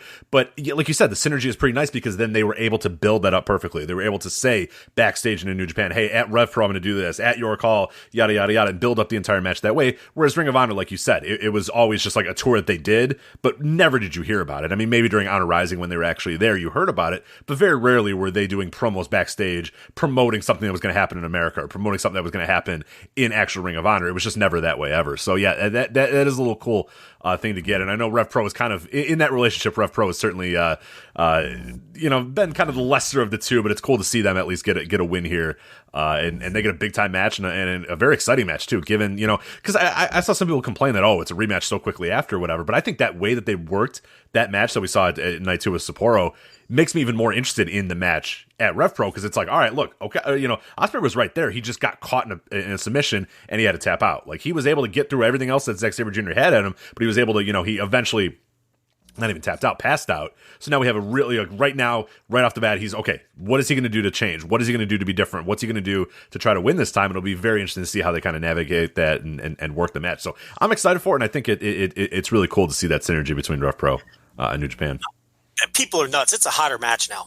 Absolutely. I mean, coming out of this, it's crazy to say with Sabre already beating him, but after Ospreay's promo, and again, like you said, the way the match was worked, and Ospreay coming back and getting the pin a couple nights later, I mean, to me, it feels like a much hotter match. So it all worked out in the end, really, for all parties involved. And I think after that promo, I think Will almost has to win that now. I mean, the promo was so good that I feel like he has to win. I mean, I know that sounds crazy, but that's how I am on it, and I'm really excited about it. But as far as the rest of the Sapporo show, I mean, I love that match. I went 4.5 on that match. The only two matches, the quote-unquote notebook matches I'd have between these two shows are that and Goto Shingo. And like I said, I did not love Okada Taichi. I did not love Ishii versus Evil. And on this show, I thought Toa Henare Yota Tsuji was an awesome opener. And I thought the 6-man match with Goto, Eagles, and Ishii versus Bushi, Evil, and Shingo may have been the second best match on the show. Again, just a mid-card tag match, but on both nights, sort of a similar match to the night before, where it was Bushi and Hiromu versus Eagles and who was his partner? I just talked about that match. Ryu Lee, are you talking about? Yeah. Both of those tags I thought really knocked it out of the park. What I didn't love on the second night, the LIJ versus Bullet Club, third from the top, didn't do a ton for me. Nor did the 8-man with Sho and Yo, Moxley, and Taguchi versus Suzuki Gun. But I really loved that Goto Eagles Ishii versus LIJ match. And I thought El Phantasmo versus Gabriel Kidd for its spot on the card was a really fun match. I thought Phantasmo brings something to New Japan that nobody else right now really does. So his style sticks out, and it's and he's unique. And when he needs to turn it up and go, like we saw in the Super Juniors, he could do that too. But he does that heel work, and the crowd eats it up. So those are your two Sapporo shows. I know the first one was a little down from last year. A couple hundred. I don't know about night 2 where they did 5690. Here's the thing with New Japan though, and they did 3 straight nights in Cork, and the first one did like 1100, and then I think the third one did 14 or 1500. But the thing is, they ran 2 domes this year. They, before the year even starts, they have a 30,000 fan buffer in terms of year-to-year attendance over one or the other. So you could be a little down here, a little down there. They're going to be up again for the year. I mean, when it's all said and done, assuming that moving G1 to the fall doesn't cost them, and I don't think it will. I think people are going to show up for the G1, whether it's in the summer or the fall. I don't think that is going to make that much of a difference. But, they're up 30,000 fans by the 4th of January. Right. So by the 5th of January. And being a couple hundred fans down, I mean, it was a never title defense. I mean, and you're running the next night. So it's not like, I'd consider that some kind of massive failing. And then they ended up doing 5,700 the next night anyway. And we talk about this all the time. This is why you split these shows, because you do over 4,000 one night, you do 5,700 the next night, instead of just running once and doing 5,700 once. It's a no-brainer, especially when you're going all the way out to fucking Hokkaido, fucking Sapporo, at the fucking, fucking ends of the fucking, that's far north in the country. You don't go out there too often. Although they did announce at these shows that they're going to be touring out there later this year. So they're going to be hitting that area of the country even more this year, which the crowd responded to favorably. So that was the 2 shows in Sapporo. And do you have any other thoughts, or do you want to preview the big Osaka show? Yeah, no, let's go to Osaka. I was just going to, real quickly point out that it's Sabre and Ospreay. I mean, that's a match we kind of glossed over pretty quickly. We didn't talk about it too much, but definitely go out of your way to check that match out. I thought it was great. Tremendous work. And the story is, if you're Will Ospreay just does flips and Will Ospreay just does this, like, it's obviously you don't watch these matches because this is like, he's not doing any of that shit in this. And he doesn't do that in a lot of his matches, but people just, watch GIFs and do all that sort of stuff. But the match sequence was when people say, hey, oh, you don't like grappling, or you don't like wrestling. And it's like, I look at matches like this and I'm like, I do. I just like it when it's interesting and entertaining. And that's what this is. Yeah. Zack Sabre Jr. just tries like hell for 27 minutes to get Will Ospreay to tap out to one of his moves. Will finds creative and new ways to get out of it, break free of it, move out of the hold. Zack Sabre gets him in a hold and realizes, nah, that's not going to be it. Let me move on to this hold. Nah, that's not going to work either. Okay, let me try this. Fuck. Will got to the ropes. Will flipped out of it. That's what it, but for 27 minutes, I was captivated by what's the move going to be and when's it going to happen. And I loved the finish. Seemingly kind of came out of nowhere too, where Zach just caught him and then locked him in, and you can kind of see, oh, this is going to be tough. How's Will going to get out of this? And then Zach, rears back, gets a choke in, and he passes out and he loses. And it's like, all right, perfect. That's a great pro wrestling match. It's tremendous stuff. So no, I do like grappling. I just like it when it's interesting and fun and engaging, and the crowd cares. When it's interesting and it tells an actual story, not when it's 2 guys getting off on replicating what they do in a BJJ gym. And it's just catch as catch can, and there's no real. And listen, I've reviewed grappling style matches behind the paywall that I've liked, and I've reviewed some that I didn't like, and it just all comes down, no matter what style, it just has to be interesting. And and this one was, and he eventually caught Will. He took Will out of his game, and he had all the answers, and he eventually caught him in no man's land in a hold he couldn't escape, and Will passed out. Too proud to tap, and he passed out. It's a classic pro wrestling story, and great work, and a great match. I thought it was right there with the Shingo Goto match. They were both, equally great, and by far, I thought the 2 best things on either of those shows. So let's move on to the Osaka show coming up on. It's the 9th. It is the 9th. So that is going to be, I believe that's Sunday morning for us. Sunday morning, yes. So it should be wake up early and watch, which I plan on doing because this looks fucking incredible. So this is late Saturday, early Sunday? Correct. Yeah, however you want to. That means it's an early start. That means an early start in Japan, which means a reasonable time even to watch live. Mm-hmm. So it's probably one of those ones that's 10 p.m. Pacific, 1 a.m. East. That's usually what the Sunday shows are. Let's find out. We can actually do that. So let me go to New Japan World and see. They do a pretty good job now in New Japan World of actually telling you when these shows are going to appear for your time zone. But let us see here. New beginning in Osaka, 1600 Japan time, which I guess that doesn't help me much at all. I forget what it is. It's earlier. Usually they're 1830 Japan time. So. Hold on. I've got the extension that'll tell me. Hold on. Let me pull it. I think it's 1 a.m. I'm almost positive it's 1 a.m. our time, Central time. 1 a.m. Central. Yes. Hold on, I got the extension. Yeah, we'll settle this once and for all. Please. Let's plug that guy. What's his name? He's got a Patreon and everything. It's a tremendous extension. Oh, the New Japan Next extension. Yeah, let me. Yeah. What it does, it converts all of the times for you. So, okay, I just pulled it up, and you were correct. It is 2 a.m. Eastern, 1 a.m. Central, 11 p.m. Pacific, which is very convenient to watch live for, about half of the country. And not terrible if you're on the East Coast either. You can at least get half of it before you get tired. But that extension converts all the times for you. It has a spoiler deal where spoilers. Yeah, where, like if you wake up the next morning, it's not going to show a picture of some guy holding up his new title. It blurs it all out so you don't get spoiled. It converts all the times, even on the live event calendars.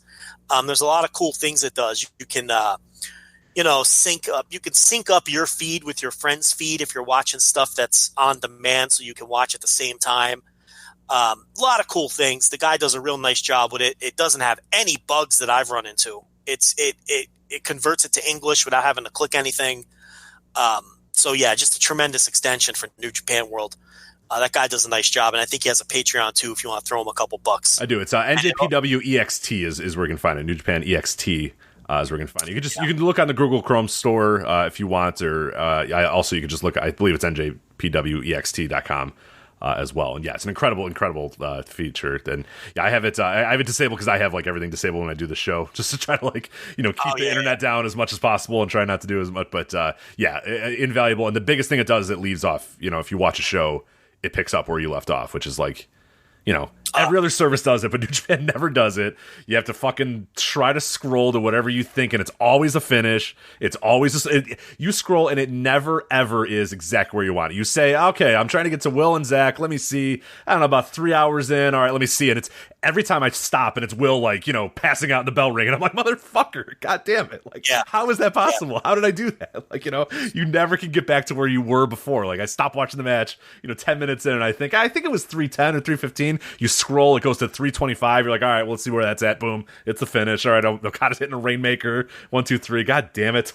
It's never right. But that NJPWXT, it does pick up right where you left off too. So it's very, very convenient there. So why don't they hire this guy? I don't know, man. They should. I think they know about it too, because I think they've blocked it in certain times too. And it's like, instead of blocking, just fucking hire the dude. Just take all the stuff that he's done and put it on the damn service. So he makes your site so much better.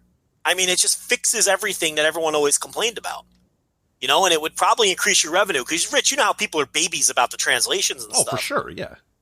It's not in English. I can't figure it out. I mean, this fixes all of that. I mean, those people are babies. Make no doubt about it. I mean, it's just not a big deal. I mean, you could figure this thing out even if it's not in English. I mean, you have to be an idiot not to be able to figure it out.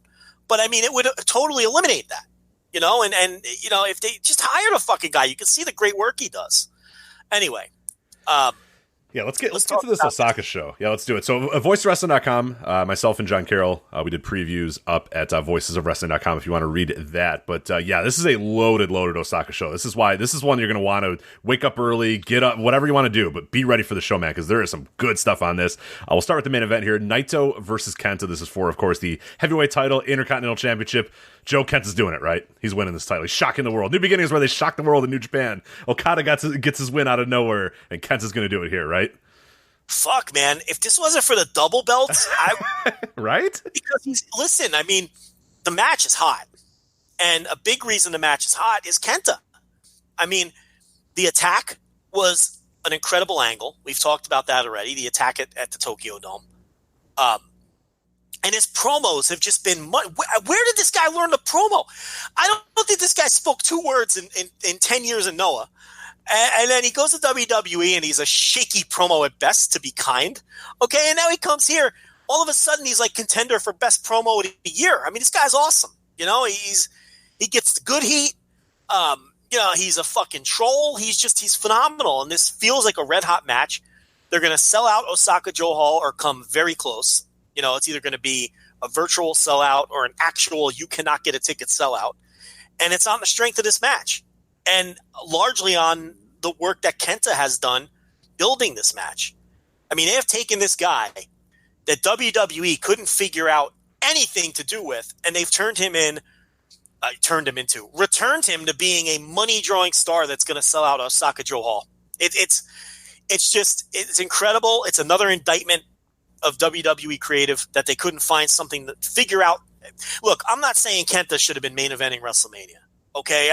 But the idea that they couldn't get anything out of this guy other than burying him on 205 Live is such an indictment when he shows up in New Japan and they clearly had this long-term plan laid out, bring him in as a babyface and, you know, do the big turn on Shibata, and the Shibata angle obviously was the key, and then, you know, have him,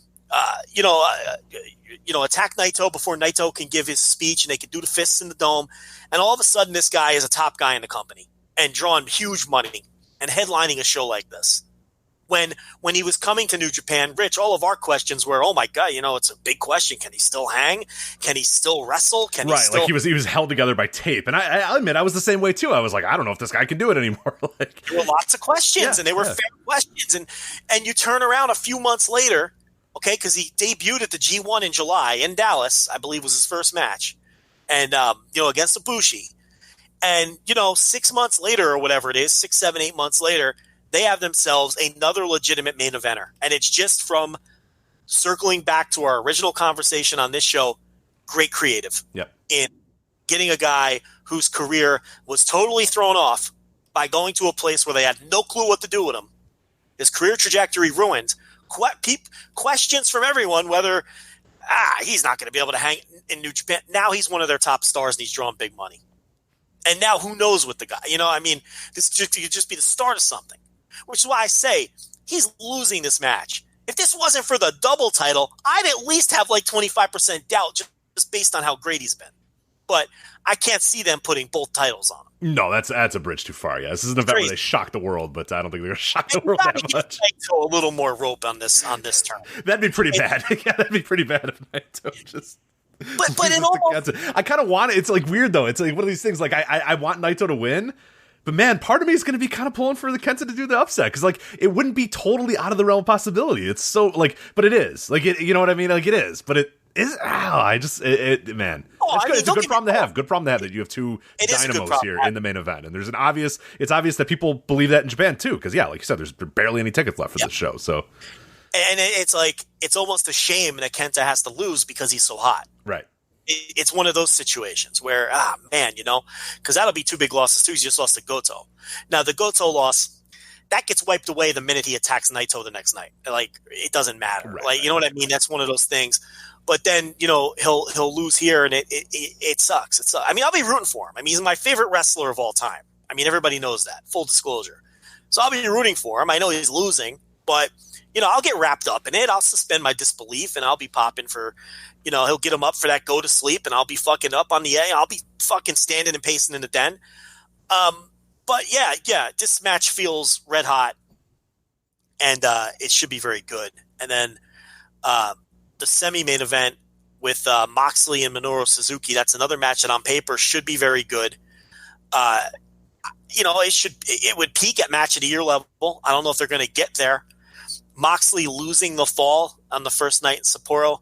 I mean, I think he'll retain here. What's your feel there? Do you think he retains? Here's the interesting thing about this match is, so the U.S. it's for the IWGP U.S. title, of course. Well, the fascinating thing about this title and about this match is that Minoru Suzuki has more of a chance of winning this title and defending it in America than Moxley does. You know what I mean? It's so weird. Like, what are we doing with this title? It's so strange, and that's where I think Moxley should win, but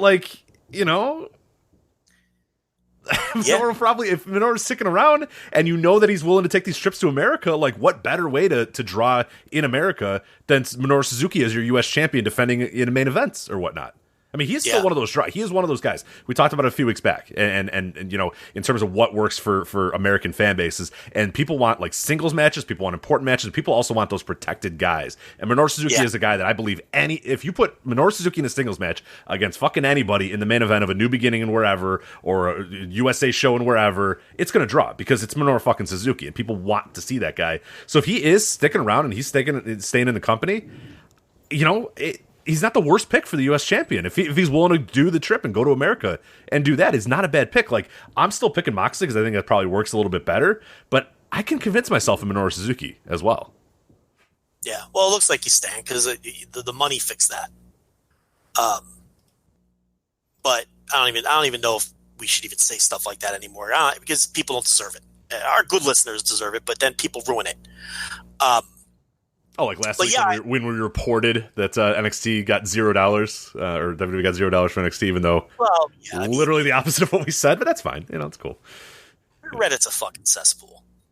And they've got a hard on for us. So it's like now every little thing becomes a Reddit thread, which in a way is flattering, right? Because that means that we're on people's radars. Sure. The problem with this show is we're too big to be small and we're too small to be big. So now we're in that weird area where we can't make passing comments. We can't just pass along rumors we've heard. We can't just be flippant and just shoot the shit and be casual because everything that comes out of our mouths is treated like a scoop, right? Because we're too big to be small. But on the flip side, we're too small to be big because I don't know about you, but I haven't paid off my mortgage from this show yet. And, you know, not quite. No, not quite. So. And Rich is still slapping the alarm clock. I mean, that was a bit last week. He didn't get fired. So it's like we're kind of in that weird in between where it's like, you know, I don't know other way to phrase it. Too big to be small, too small to be big. But we've kind of lost the ability to just say, hey, here's this thing we heard. Might be true, might not be true. Because once it comes out of our mouths, it's an official report. You know what I mean? Even though I think we do a great job making a distinction. I mean, how many times have I come on this show and said, Rich, this is not a scoop. Please don't run the Reddit with this, but here's something we heard. And then they run there anyway and make a thread that says Voices of Wrestling is reporting A, B, and C. It's bullshit. And then nobody reads and everybody just goes off the headline and so it's terrible. Yeah. Yeah. And then all the commenters just say a bunch of ignorant, dumb shit. That isn't even close to true. I mean, Reddit was picking on the Everything Elite guys, last week on there, and it's obviously a podcast on our network, and half the commenters thought it was us doing that show. Oh, well, typical of Joe and Rich, haha. That's not even our show. Like, that just shows how lost they are and how stupid they are. They don't even know what they're talking about. You know what I mean? It's totally different hosts. You know, that do a totally different show, but it's just, it's ridiculous. But anyway, so we've got Hiromu defending against Ryu Lee. We talked about this a little bit. Rich, I mean, this is one of the best rivalries in the history of professional wrestling. And that's an absolute fact. So when you have one of the best rivalries in the history of professional wrestling, third from the top on the show, it's a big-time show. So this is one of those shows with a very high bar to clear. These guys have had multiple match of the year contenders against each other, probably a half a dozen or so that would qualify as legitimate match of the year contenders, and a bunch of other great matches too. I think the worst I've seen every singles match they've had. I'm pretty sure I've seen every one of them. The worst one I saw was the Ring of Honor match that was like 3 3/4. Like the floor for these guys is right, yeah. So I expect this to be great. I do not expect a title change, but it would not stun me because Ryu Lee is a contracted guy now, and can't you see these guys having 3 or 4 matches against each other to take us through the early part of the year? Absolutely. So in my preview, people caught it, and I didn't hear a lot about this, so maybe people didn't either check it out or didn't. But I chose Ryu Lee to win this match because I'm thinking, okay, the better story to be told is that Lee wins this title from Hiromu, and Hiromu's got to get it back from him. And I thought the perfect way to tell this story is Ryu Lee hits that Phoenix Plex, and everybody expects Hiromu to kick out, but he doesn't. It's like, he proves there's a few different scenarios or a few different ways this match can go. Is they right out of the gates, they hit the Phoenix Plex, Hiromu pops up and he's ready to go, and it's like, that's not going to hurt me, that's not going to affect me, I'm going to get through it. That's fine. You can do that right off the bat and then have the match kind of progress from there. I don't think they're going to do that scenario because it's a protected move. It's regularly it's one of his big moves, so they're obviously going to wait to do that. The other scenario is Ryuli hits it at the end of the match. 1, 2, Hiromu kicks out, and then Hiromu beats him after kicking out of the Phoenix Plex. Good. It tells the story that the Phoenix Plex, which did previously break Hiromu's neck, now he's ready. He's better. He's healthier. He's ready to go. He's refocused. All that sort of stuff. But I honestly think the better scenario is Ryuli hits that Phoenix Plex. We all kind of assume Hiromu's going to kick out, but then the 3 happens, and it's like, all right, no, he's not there yet. Hiromu's back from injury, but he's not there yet. He hasn't figured out the Phoenix Plex. He hasn't figured out Ryuli yet. Because that gets you more matches. That gets you another match down the line. It gets you another match down the line. If Hiromu goes out and just beats Ryuli, kicks out of the Phoenix Plex, and proves, okay, I'm better than you, then what's next for Ryuli? And we know Ryuli's a big deal in that company. Liger loves this dude, right? Liger was more than happy to fall back into the shadows to allow Ryuli to emerge. He was contracted talent. He's here for the long haul. They changed his name. They did all that sort of stuff. I can't believe that they're just going to right out of the gates have him lose here to Hiromu. Maybe it's a really good back and forth match. A bunch of kickouts happen, and Hiromu just barely escapes. But part of me thinks this is a great scenario for Ryuli to get this win and build this feud for the rest of the year. So I made that prediction. And it's one of those ones that no one's going to know if I was wrong. But goddamn it, if I'm right next week, Joe, I cannot wait to tell you how right I was if that happens. So I love it. I'm listening to you, and I love it. And really, we should be laying all this stuff out because we're pretty brilliant when it comes to this. Let's be honest. But I love it. I love what I'm hearing. I would go a step further. If this were a territory, the finish of this match would be Ryuli hitting that. What does he call it? The Phoenix Plex. The Phoenix Plex. He would hit the Phoenix Plex, and Hiromu would sell it like he was paralyzed. That's what they would do in a territory. You can't do that anymore because people are too touchy about things like that. You know what I mean? Like, could you imagine a reaction if that was the finish? Oh my God. I mean, I'd love it because it's pro wrestling. But that'd be a great provided it was just a work. That's a brilliant finish. And the crowd is just in stunned silence, and no one knows what to think. You put the gimmick on his neck, and you carry him out, and Ryuli's the new champ, and he crippled him again. That would be the finish in every territory historically. That's what they would do here. But you could do what you just said, and that's what I would do because, you ignore the dopes, and you just do what's best, and I think that's a great finish. But I love your idea. Just hit it and pin him with it and tell the story of this move is this man's kryptonite. Right. And he has to learn to overcome this move. I love it. Yeah, because I don't like the idea of him money as you're talking about. Yeah, exactly. Because he just beats. He hits it and he kicks out or whatever. It tells a great story that Hiromu has achieved. He no longer has to worry about this move and this guy anymore. But I don't want that story, man. I want these guys fighting for the rest of the year. I want this to be the main feud, and it's not like Dragon Lee is in here for a one-off. If Dragon Lee was not signed, if Dragon Lee was still Dragon Lee, not Ryuli, then I would say, yeah, that's probably the scenario that they're going to do here. But man, this guy's in for the long haul. So why not? Why not give him this title and build this up for the entire year and let this be the feud that kind of weaves this entire junior heavyweight division for the entire year? So I hope. As I was kind of typing it out, I was like, oh, I like this. I initially did it as kind of like a hot take. Here's the third scenario that could possibly happen. And when I was done with it, I was like, no, that's the scenario that needs to happen. It should happen. That's a great scenario. So that's funny. He needs to hit that Phoenix Plex, and Hiromu just needs to get folded up like an accordion and lay there in a heap and not move. And just have the ref. Yeah, you want the ref stoppage. Yeah, you want the ref to jump in there and go, oh no, oh God, yeah. And those little hints you can give that give you the wink that it's a work. And you can still, in other words, you have people run in and move the body and put the neck brace on them. At that point, it's a work. They wouldn't do that in a real scenario. See, people are going to say we're callous, but you're not real pro wrestling fans because pro wrestling is a callous industry. You know what I mean? It's like you put them on the stretcher and you put the neck brace on them, and that's telling everyone, okay, we can let a sigh of relief. We know it's a work, but you would still have the hushed crowd. There'd still be people who aren't your casuals would still be buying into the angle, and that's what you want, whereas you're still winking at the rest of everybody and you're giving those little clues that he's not, because there is a limit to fucking with people's emotions. There is a limit. But I think if you do it the right way, the savvy viewer is going to understand that it's a work. But I think that's brilliant. I think it'd be a money finish, whether they do the injury finish or whether they just do the pinfall and have it be this move he can't overcome. Yeah. Which unfortunately might be the way you have to do it now. I mean, if it were 1982, Yeah. do you have any doubts that? I mean, we've seen They finish. floated to the papers too. The local papers would be reporting that this guy was paralyzed or whatever. There'd be flowers sent in. There'd be crying girls everywhere. Yeah, these guys. The good old days. The good old wrestling days. Yeah, but back when they sold when they made money. God damn it! When wrestling made money, not to turn into Jim Cornette, but god damn it, those are the good days. But, yeah. So, by the way, we've got just a straight up singles match: Sonata versus Jay White. I mean, we get Tomohiro Ishii versus Evil. We get Sonata versus Jay White. What are they doing? They're just throwing a singles. I'm saying, man, this show rules. Nothing on the show is bad. There's one match that's like, whatever. But the rest of it is fucking great. Sonata versus Jay White is like, this is Gato trolling Western Twitter haters. Because these are the two guys that a lot of Western fans cannot stand in Sonata and Jay White.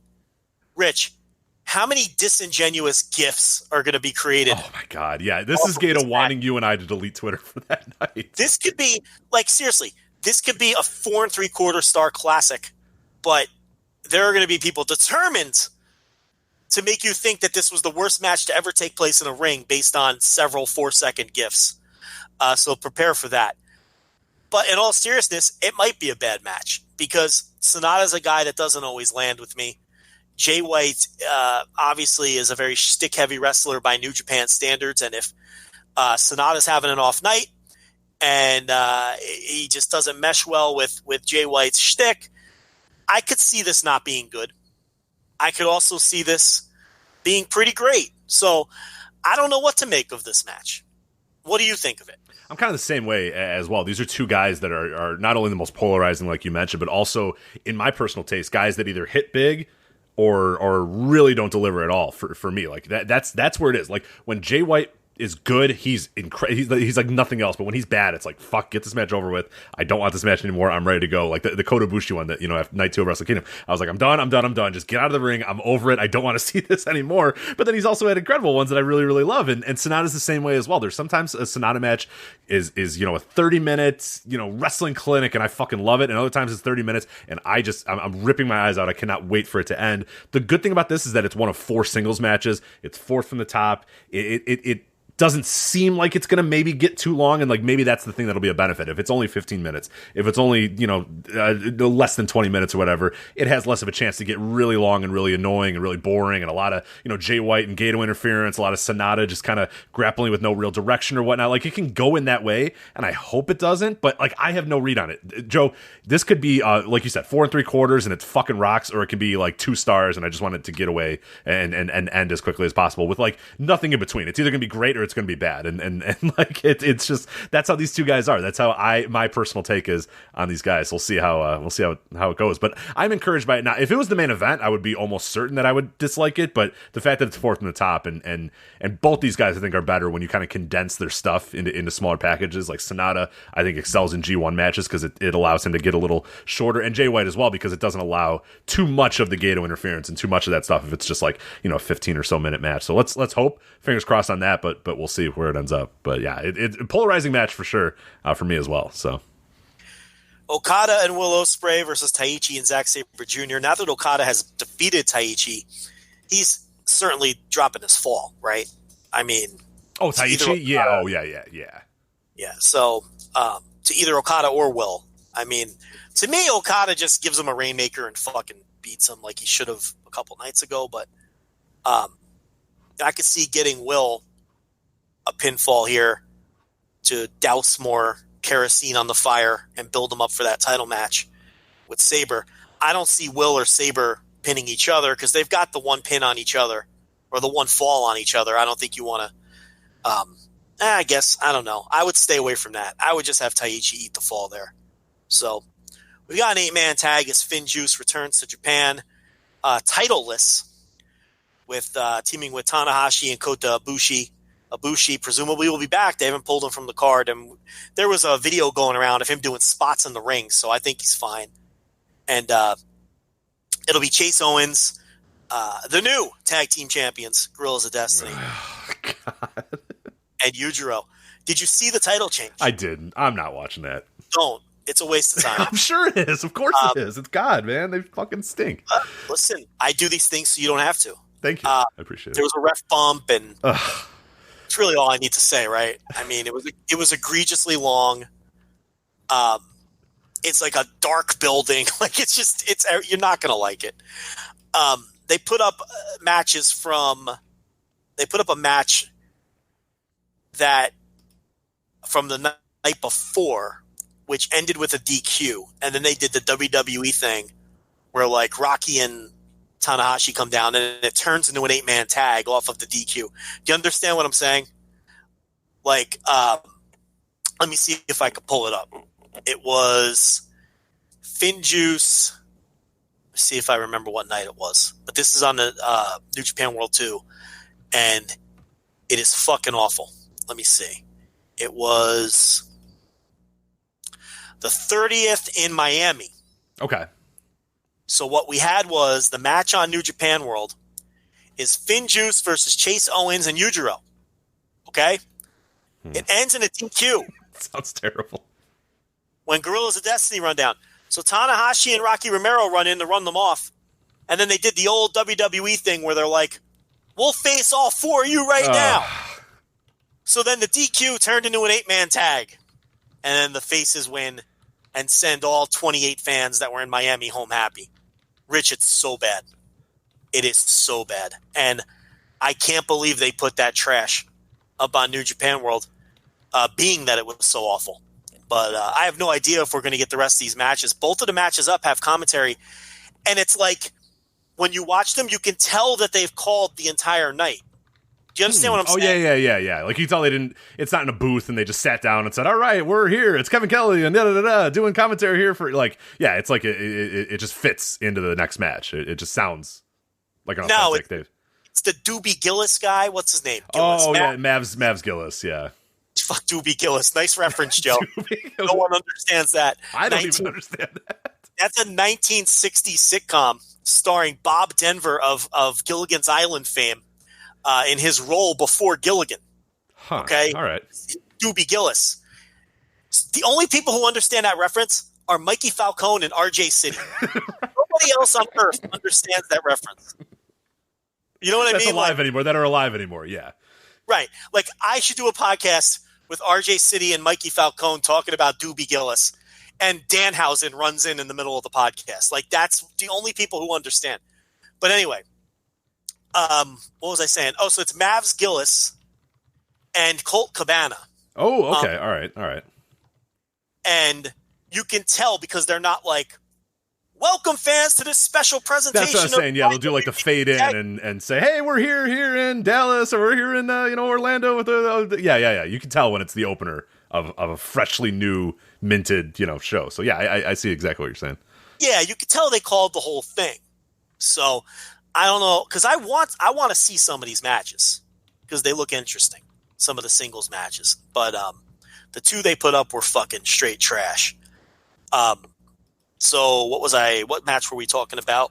I believe we were on the Okada, Ospreay, and Taichi Sabre Jr. He's just pin him and went, oh, no, we moved on to that one. You were talking about God. Yeah, you were talking about the 8-man tag with God, which, yeah. So Kota Ibushi's back. I mean, that's the intrigue there. And then we have junior tag title match, Despi and Kanemaru. Those are my boys. I hope they win. I mean, I know we came on here and said Roppongi 3K should have a long title reign. Fuck that. Let the tradition continue and have these fuckers lose in their first defense. I love Despi and Kanemaru. I mean, unabashed love. They're the most underrated tag team. I love those guys. So that should be good. You feeling a retain here? Does it matter? Does it not matter? Honestly, like I kind of tried to think of what scenario I would be okay with, what scenario would I like, and the more I thought about it, like I think Roppongi's going to retain here because they're not quite ready. But then as I was kind of thinking about it, I was like, you know what? No, hold on. Like we already have Sho ready for his match with Shingo. Not like ready, but I mean like we know that's coming. do we really need another do we need another month? Because like they're going to lose this thing in March, or they're going to lose it in April or whatever. And as I'm thinking about it, I'm like, all right, you know what? Fuck it, lose right here. Let's move on. Let's get Show and Yo. Let's figure out what their 2020s are going to be like. Let's shit or get off the pot with those guys. Show's got a scenario where he can face Shingo. Yo can do something in the junior division. There's just no reason for these guys to hold these titles because we know in our heart of hearts. I mean, honestly, Joe, do you think they're holding these titles for the entire year? They're not. I mean, they should maybe, but they're not going to. I agree. So let's just do it here, man. Like, why even bother? Like, why even have, like, I think it's the better scenario. I think it gets these guys ready to go for 2020. They got their one little win. They won their little tournament again. They're good to go. Like, there's nothing left for these guys to do if they win this. There's just nothing left for Roppongi 3K, and they're just kind of boring in the spot as the champion or as the lead team in this division. So move them away. Like I think I'm ready to move on, and I would love to have Kanemaru and Desperado as champions. I think there's so many more scenarios that could play out with those two guys as champions as opposed to Roppongi 3K. So as I was kind of typing it out and as I was doing promotion, I kind of convinced myself, you know what? No, fuck it. Kanemaru and Desperado, Roppongi 3K. Sorry guys, move on. Let's figure out what the next step of your guys' career is going to be, and let's get to Kanemaru and Desperado. So I don't know if that's gonna. If I was a betting man, I don't think I would have Suzuki Gun, but I'm rooting for it and I hope for it. Yeah. I don't know. The last thing for them to do is have a definitive title reign, but I'm ready for Show versus Shingo, and I'm ready to see what they do with Yo. So I don't know. We'll see. So you sent me this Doobie Gillis. You sent me this Doobie Gillis. Is he supposed to be like a guy who does drugs or something? What is the... Well, Rich, it's the early 60s. I'm sure there's a little insinuation of marijuana. But why does he look like? Why does he look like the way he looks? Why is his hair so greasy and weird? And why does he have a weird goatee? Like, what's going on here? You mean Gilligan? Yeah, he's depressed. The show is about how he fails with the ladies. Okay. It's kind of the premise. He's kind a teenager. Of a dork, yeah. He has trouble with the girls. Okay, is the idea. Because like that guy in that picture, like in 1999 and 2002, that dude is slaying like fucking crazy. You know what I mean? Right? The jet black hair, the shitty goatee. He's probably wearing like a fucking graphic, an affliction tee or something like that. He'd be a mumble rapper. Right? Yeah, he'd be fucking like crazy. But I guess in the 60s, the guy in like the button-up plaid and the close crop. Yeah, his buddy there. Yeah, like his buddy with the very, very tight pants, by the way. You can see a lot of... who is that man? Because... not familiar with that actor. Well, you can see a lot of him in that picture because those are very tight jeans. But he's the guy with the close cropped, haircut, the button up, the plaid button up, the tight pants. Like that's the guy who's slaying the ladies. And this guy with the goatee and the gray t-shirt. Yeah, he's nothing good. But yeah, no, that dude on the left, Doobie is definitely banging a lot of people these days in the early 2000s. But yeah. Yeah. His friend though, you're right. Like he's the confident one with the swagger. And he'd be like, you look at him, even the look on Dobie Gillis's face, he'd be a mumble rapper now, and he'd be playing left and right. You're right. It's everything is upside down now, Rich. He looks like the look on his face. He looks like he'd be related to what's her name? Who won all the Grammys? The teenage broad. Billie Eilish or whatever. He looks like Billie Eilish. Look at him. I'm not wrong. Yeah, you do. Yeah, you're right. All right, so as we compare Dobie Gillis to Billie Eilish, only on the Voice Wrestling Flagship podcast, only place you can get it. Rusuke Taguchi, Toa Hanare, Togi Makabe, and Tomoaki Hama versus Ten Koji, Manabu Nakanishi, and Yuji Nagata as we say goodbye to Manabu Nakanishi, Rich, who's wrapping it up, and not a moment too soon for a man who looks like he's in pain just walking to the ring. Joe, there was I think it was either this or it was later in the week that I saw a GIF of him like literally walking to the ring and holding the guardrail to help him. I'm like, oh my god, like we're done. This is over. Let's please move on. Like, yeah, it's sad. It's over. It's gotten real bad. So here's my question to you. I don't know. I haven't read the preview. Maybe this isn't a novel thought. Does Toa Hanare pin him here? Ooh, I like it. Yeah, it's a good. I didn't predict that, but I like that a lot. We got some good ideas here. Yeah, listen, we should lay these shows out. We are pretty smart. We know what we're doing here. That's not a bad because he's kind of got that same look. He's got that big barrel chest, big upper body. You're starting to push him a little more. Yeah, I like it. I like it. That's the move. I think that's the move. What's the benefit of having Togi Makabe drop the King Kong knee drop on him? Right. Or having like Hanma get pinned by, Tenzan or something like that. It's like, what the fuck are you doing? Like, why even bother? I'm with you, man. Yeah, you don't need to build Nakanishi for anything else, man. This is what he's here for. We're counting down. Final match in Osaka Joe Hall. Like, he doesn't need to get this win. I like it. I like it a lot. Hopefully Taguchi doesn't like slide in and get the fucking win or some bullshit like that. But yeah, I'm with you. I think that's a nice little passing of the torch moment too. And Nakanishi gets up and kind of like slaps him on the chest and gives him a thumbs up. Raises his hand, endorses him. I like it. Yeah. So this Osaka show looks great on paper. Oh, incredible. Yeah, man. This is like I said, the only match that I'm not looking forward to is that 8-man tag, and like even the tag match I'm kind of slightly looking forward to. But even that, like the junior tag title match looks awesome. Jay White and Sonata will be interesting in one way, shape, or form, regardless of people will be talking about that match no matter what. And then the final 3 matches, man, and Hiromu and Lee. I mean, Moxley and Suzuki. What a build for that match too. I can't fucking wait for that match. And freaking Naito and Kenta. This match, this show looks incredible. I cannot wait for the show on February 9th. So. Hey, I'm watching a replay of SmackDown on FS1. Please don't ask. What are you doing? What's wrong with you? It's just okay. Are you okay? Are you all right? Do you need help? It's playing in the background, and when I do the flagship, I like to have some form of wrestling on the TV running in the background. Okay? I don't know why. It just keeps me in the right frame of mind, I guess. But unless there's a Reds game on or something. But I'm just watching Shinsuke Nakamura defend the Intercontinental title against Braun Strowman. Mm-hmm. And as you know, his manager is Sami Zayn, right? And they've added Cesaro to the stable, right? In an alternate universe, that's a pretty great stable. It's unbelievable. Yeah. Shinsuke Nakamura, Sami Zayn, and Cesaro. This is bad. I didn't even know that was a thing until you mentioned it right here. And like you're saying, 5 years ago, that would have blown the world. Those 3 guys. But in this universe, it's like just a collection of fucking jerks that no one cares about and get no respect. It's really incredible.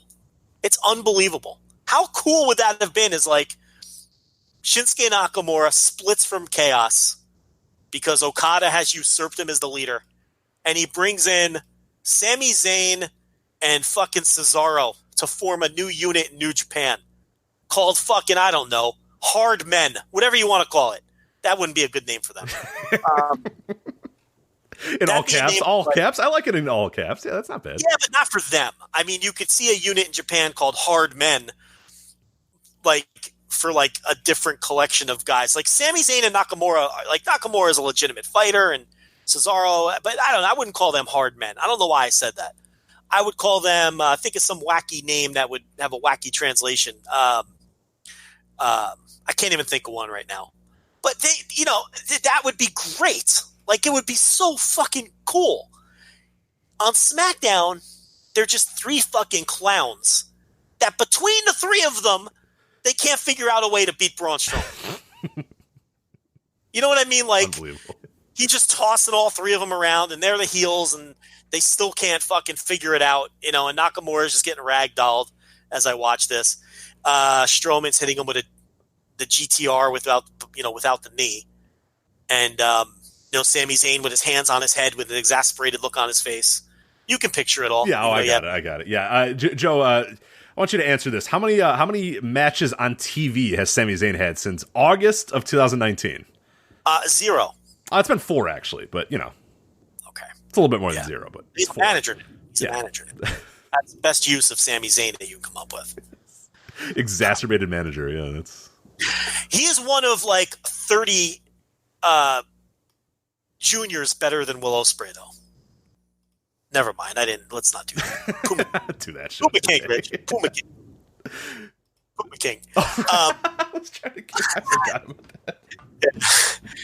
I can't help myself sometimes. Oh, God. All right. Sami Zayn has wrestled 4 matches since August. Yeah, but he's better. Yeah. Puma King. Puma King. All right, let's talk about this. We got a few more things to do before we wrap up here. Let's talk about this Cody Rhodes angle or Cody redacted angle. I'm sorry, from AEW this week. I know you probably touched on it a little bit on the Thursday tier reviews. I have not listened to that yet, though. But for people that may be just jumping into here, want to kind of get a preview of what you talked about on Thursday TV reviews, what do you think of this angle? It's a polarizing angle, but I seem to think that more people that I saw seem to enjoy it than dislike it, but there were pretty heavy critics of it as well. But what do you think of the angle? Because I thought it was tremendous pro wrestling and just tremendous TV. But what are your thoughts first, and then I'll give my opinion about it. I gave my extended thoughts behind the paywall at patreon.com/Voices of Wrestling on the Thursday TV reviews. So I'm going to allow Rich to carry this segment. I'm somewhere in the middle, but I'm in the middle while recognizing that it was absolutely a money angle. But I did think it ran a little long. But look, I get why it ran long. You want it to resonate. That's number one. And number two, you're in a ratings war. And you want it to carry an entire quarter hour and all those sorts of things, since it was the biggest thing you've built in weeks. So I get it. I understand why it was long and it dragged out the way it did. And it did run a little long for my taste. Disclaimer, I also watched it after reading all of the stuff. I didn't watch it live in real time. Okay. So, watching it live, I might not have came away with the sense that it was too long because I'm watching in real time and waiting to see what's going to happen. I already knew that all of his pals come out. I already knew the end result and him getting kicked in the balls. So it's a different experience when you're not watching it live and you already knew what happened. So that's also the other disclaimer I'll put on it. Grant, with all that said, absolute money angle. I mean, they've got two legitimate money matches on. I would be very surprised if this pay-per-view doesn't exceed the previous two in buys, because Jericho Moxley feels hot and MJF Cody feels red hot. Yeah, I'm super excited. I'm going there live, and yeah, I can't wait for that pay-per-view. It looks incredible on paper, and like you said, there's two big matches. I mean, those really, really stand out. And as far as this angle, I watched it live, which I think probably did help me a little bit more so than watching it spoiled or watching it knowing kind of what was going to happen, because live you didn't know what was coming next. You didn't know what the next thing was going to be, and it running long, actually in this case to me, I enjoyed the fact that it went a little bit longer, because it showed just how much more Cody suffered, how much more he had to suffer to get through this. And that's the thing I think a lot of people maybe, I'm not saying didn't understand or whatnot, but maybe didn't quite capture the nuance that some other people might have enjoyed a little bit more. And that's a reason why I liked it, because people are like, oh man, Cody's had worse things happen to him, or he's been bleeding all over the place and he's had chair shots, and what's this is way he's getting hit by a belt or whatever. It's not nearly the same. The problem and the thing that I liked about this is it was kind of not necessarily less is more, because it's hard to say less is more for a 20-minute segment where a guy took 10 beatings with a belt. But the thing is that it wasn't necessarily the pain that Cody was enduring, which it was obviously the pain that Cody was enduring, but it's the fact that he couldn't do anything about it either. Because in other scenarios, he got hit by the belt and would turn around and deck MJF, or his friends would have come out and beat up MJF and send him packing or whatever, and send him out to the crowd or whatever. But the fact that Cody just had to sit there and take it. And that's what made, I think, the length of it a little bit more excruciating. That's what you were supposed to do. You were supposed to feel like, fuck, this MJF guy is just letting this go on forever, because he just wants to make this dude suffer. He wants to make this guy suffer mentally. He wants to make this guy suffer physically. And that is the story. You want MJF to be the biggest goddamn heel in the fucking world, and you want nothing more than to go watch that pay-per-view and watch Cody get his hands on him and beat his ass. And that's exactly what I think they accomplished with this. Was it maybe a little too long? I could buy that. I could absolutely buy people that said it was a little too long. Was it a little bit too melodramatic? Yeah, I can maybe buy that. I'm fine if people want to say that, but I think it hit all the right chords. Because at the end of the day, the goal of it is you want Cody to be a bigger babyface, MJF to be a bigger heel, and you want to see these guys fight at the pay-per-view. You want to see Cody get his hands on MJF and finally, once and for all, get repentant and get payback for all the shit that MJF has been doing for to him over the last few weeks, and all the repentance for turning on him and all that sort of stuff. Everything, and it kind of needs that length. It can't be 5 minutes. You don't get that same vibe. You don't get that same feeling in a 5-minute scenario where he just quickly hits 10, belt shots and then walks out of the ring or whatever. You just don't get that if it's done quick. The fact that it waited and everything kind of stewed and every moment was about Cody's face and everybody. I even liked the people coming down too. It was a little, a little melodramatic, but it was in different scenarios too. Some people saying, Dustin saying, hey, look, I'll take the 5. The Bucks saying, hey, just 3 more. Brandy coming down, breaking character, maybe ending the Nightmare Collective. We can talk about that in a bit. Saying, just do it one more time. Just one more time and then you're done or whatever. Cody so often wanting to get in his face and beat him up and knowing, oh man, I can't do this because I want to get my hands on you. I thought it was tremendous pro wrestling. Just tremendous pro wrestling. And I'll take this over an 18-minute back and forth fucking Kip Sabian, Joey Janela match or whatever. I'll take people saying, oh, this went too long or went a little long. Like the scenario, like I think a lot of stuff in AEW goes way too long. This I did not think went way too long because it was striking all the right chords the entire time as it was going through it. So I love this, and I think it like you said, money angle. It accomplished exactly what you wanted it to accomplish, and that's that you can boil down wrestling to that simple thing. It's like, what were you trying to accomplish, and did they do that? And they absolutely accomplished everything that they needed to do with that segment. And it's going to be a segment we're going to be talking about for a while too. That's going to resonate with people forever. If MJF goes in there and hits him with 10 belt shots in 15 seconds, runs out of the ring because all of Cody's buddies run in, and he goes into the crowd, we're never talking about it again. The fact that it lasted 15 minutes, the fact that it was excruciating to watch live is going to make it resonate with us for a long, long time. So I loved it. I thought it was an incredible angle, a great way to finish that show, and I can't wait to see these dudes fight at the pay-per-view. Yeah. It's got to have some length to it in order to resonate and to let it sink in. Like, you have to feel uncomfortable. That was the goal, is like you because early on, and you could see the crowd sort of shift that way too. After Cody got hit, I think with the first 3 shots or whatever, they're like, Cody, they're kind of cheering him on. Yeah, Cody, you got this or whatever. And then by like the 6th one, as it's taken a little bit longer, the crowd isn't necessarily rooting Cody on anymore. They're starting to be like, oh my God, like, get him out of here. Like, the poor guy, like, they're starting to feel sympathy towards him. And there wasn't as much of a cheer, and it was more of a, oh my God, like, this dude is getting destroyed. He's bleeding. His back's all, and Cody, I think, did an incredible job of selling every single one like a gunshot. And then you have the Wardlow one, which looked like it hurt like hell. And again, like, you need that excruciating length. You need that excruciating feeling. You need that uncomfortableness to make it work. Because if it's over in 5 minutes, it's not the same. So I thought the length was exactly what it needed to be, and I thought it was tremendous. So yeah. I think the pay-per-view is going to do really well. I do. I think it's going to exceed the other 2 because these 2 matches feel so well built. We'll see. I mean, there's always the danger of peaking these things too early, but you've got Cody and Wardlow in the cage coming up in a couple weeks, and then we have to see how the rest of the card fills out too and builds from there. Get to see what Hangman's going to do. So I think they're doing a great job with him. Oh my God, dude! They're going to fuck around and make that guy the biggest star in the entire company. He is on the verge of becoming a megastar. People love it, man. He hands somebody the beer, and the crowd goes fucking apeshit. It's after all the try hard stuff they tried to do with him when they first came in. Like, the simple thing is just kind of like boil it down and build it back up. Like, it's what a case study this Hangman Page thing has been. For sure, yeah, no doubt about it. It's I've got my critiques with AEW, patreon.com/Voices of Wrestling, $5 tier. I go through them every week, positives and negatives. But I really believe this is a solidly booked company. I mean, big picture stuff especially. I've got my gripes with a few gripes with this, smaller issues, but big picture, man, they've got directions. They stick to them.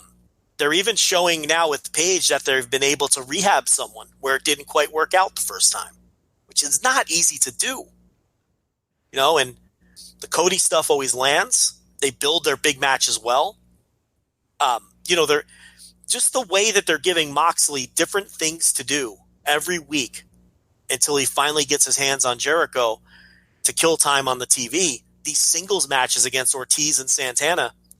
And they're not just cold matches, Rich, where they could very easily just throw those matches out there and just with something silly or something easy, low effort, like Jericho can just say, well, I'm going to throw my goons at you every week until. Right. But there's stories behind these matches. Like, Moxley stuck the car keys in Santana's eye to get revenge in the brawl. And then Santana cut that great promo saying, I'm going to fucking kill you for poking my eye out with a car keys. I'm already having a bad year, and now you poke car keys. So they're not just cold matches against Jericho's henchmen. They've got some story behind them. Ortiz was the guy who attacked Moxley the week before with the bat, and Moxley hit him with the headbutt. And then they had the match the next week. So it's just very well booked promotion. And they had some bumps in the road through the end of November and December in terms of but that 1 week that they got that week off after that disastrous Dark Order angle, and it feels like they've really gotten their shit together in terms of booking and direction. And again, I don't love everything, but you know how I am with booking. People complain about booking. It's just, no matter what, people are going to complain about booking in these promotions. But I always take a different kind of look at it, more of a big picture look, and the stuff that matters, rather than getting caught up in the weeds on, what mid-carders aren't getting. I don't care about that stuff. But when you look at the big picture here, this is a very well booked promotion with clear and solid long-term directions, and they have clear and solid ideas. Now, they might not all work, and the pay-per-view might not end up drawing. I don't know, but everything feels hot going into it. And I think the booking is the one thing in this promotion that stands out above all. Yeah, and the thing that I've really liked that they've done as of late is every single week has like a hook. Like they ran that down. I think it was somewhere like about 3/4 of the way through the show.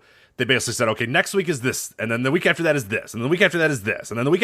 And I was like, that's the way to do it. Is like that. We said the long-term booking. It was obvious that they have a storyboard or an idea of, hey, this is what's going to get us through this pay-per-view, and here's how the weeks are going to go, and here's how the stories are going to weave or whatever. To the point where we have Pac and Kenny Omega. That's obviously going to be on the go-home show. I can lay it out for you. It's SCU challenging Paige and Omega next week. With the whole idea of the Bucks warning Paige, hey, look, if you don't get your shit together, you're going to lose these titles. Right. And then they're having the tag team battle royal to determine the number one contenders the next week for the pay-per-view. And then Cody and Wardlaw in the cage. And then Pac and Omega in the 30-minute Iron Man match. They laid that all out of what you're going to see over the next 3 or 4 weeks. And Nyla Rose versus Riho, if you want to throw that in there, which they set up earlier in the show. And they give you, like you said, it's all laid out. Like Jericho said on that podcast, back in November, he knew everything he was doing each week through February. Right, and I love that shit, man. That is the pro wrestling that I love. That's how you book pro wrestling. Right, that's the shit that, like, because I'm always, like, and anybody that's listened to the show or knows us personally, like, some of the stuff that we love the most is, like, year-long little nuggets or whatnot. Like, I love the idea that, like, even in old school WWF, that, like, Pat Patterson, Vince McMahon, and Bruce Pritchard got in a room and booked it, like, a year and a half out. You know what I mean? Like, all right, what we're going to do is have Macho Man look at Hulk Hogan with a side eye, and that's going to build, like, just the little stuff like that, where you watch a thing, and a year later it pays off, or like 6 months later you're like, oh yeah, that's why that happened. Or we talk about New Japan all the time, Shingo and Sho, like them making passing remarks at one another is not done just by complete accident. It is done because someone sat down and said, here's what we're going to do and here's what we're going to plan out. But I love the idea of, like, whatever it is, a notebook, a whiteboard, whatever it is, laying out 6 months ahead of time, a year ahead of time. And that's the shit I love about pro wrestling. It's like, let's sit down and let's come up with how this is going to go. And yeah, you obviously, sometimes you have to diverge, you have to change, injuries happen, guys get hot, things happen. But I love the idea of just sitting down, getting in a room and saying, here's what we're going to lay out for the next year. And let's go towards that and let's build towards that. Because that's pro wrestling that I love. I hate week to week bullshit. I hate just fly by the seat of your pants. Hey, who do we have booked? All right, cool, let's do that. Like, it's the thing not to do another thing that I hate about the U.S. Indies, but a lot of U.S. Indies is like, hey, who do we have booked for tonight? All right, cool, boom, boom, boom, boom, boom, boom. There we go. It's like, no, man, like, let's have some fucking plans here. Let's have a reason to come to the show. Let's have a reason for these guys to face each other. Let's have little nuggets that we can put. Like, there's so much you can do with pro wrestling and so much with the storytelling that I love the shit, where I love the idea of Jericho knowing from November through February what he was going to do. I live for that shit. That's the pro wrestling I love. And that's part of the reason why Golden Age of ROH was so great, because Gabe knew things like, the perfect example, he knew Nigel McGuinness was going to be his world champion a year before he made him world champion. And then he worked backwards from there with the pure title stuff. And you know what I mean? And it's like, he had the destination and he's like, okay, I've got 13 months to get there now and build this guy up. And it played out. And you're right, we see so little of that. And, I mean, we don't even see it in WWE anymore. You brought up Hogan Savage. What about Brett and Owen? Yeah. God. What about, I mean, we can go right down the line where they would, have their next major programs plotted out a year ahead. And, the booking was just more cohesive. And those are the stories that resonate with people forever. They're not telling any stories anymore that resonate with people for more than a month, because it's all, decided as they go. And AEW, and I've been noting this every week behind the paywall, for a brand new company, if you're really paying attention, you see that they are doing those long-term things. We just haven't had them have a chance to play out yet because they've only existed for 4 months. But you can see that they do, and some of them have already played out, like the Scorpio Sky elevation and the title match versus Jericho on TV, which they planted the seed for that the night Jericho won the title. Right. Made that passing comment to Sky. And a lot of that's Tony Khan, because we've heard Tony Khan has had a bigger hand in the booking and is a guy who is a huge fan of planting long-term seeds. Why? Because he's a nerd like us. Yeah, right. He loves that shit too. Because he'd be on this show having this same conversation. Right. He has a notebook full of fucking. He probably did it. I know I did it when I played like wrestling sim games like EWR or whatever. I'd have 8 months out. Like one of my guys would get signed because I would always try to do like I'd be like an indie promotion or whatever, like a startup promotion. One of my guys would get signed, and I'd have to, God damn it, motherfucker! Like all 6 months of stories out the window. But I love that shit. Like I lived for that when a guy got hurt or had to go to rehab or whatever. And I was like, oh damn it, all right, like let's change everything. Like let's go. Yeah. So, but yeah, he'd be on here talking about Show and Shingo and Nigel McGuinness and Brett and Owen and Macho Man and Hogan, with us and geeking out over it. And, I just think we all know they've had too many voices in the room. I mean, if I had it my way, it'd be Tony Khan and Cody. That would be that's who I'd have in the room, and with Jericho a room away as a consultant in case you need to. Yeah. And if you want the Bucks to book their own shit, fine. But I don't want them chiming in on anything else. And it's like, cause you could start seeing fingerprints, and it's just been so much more focused since January. Yeah. And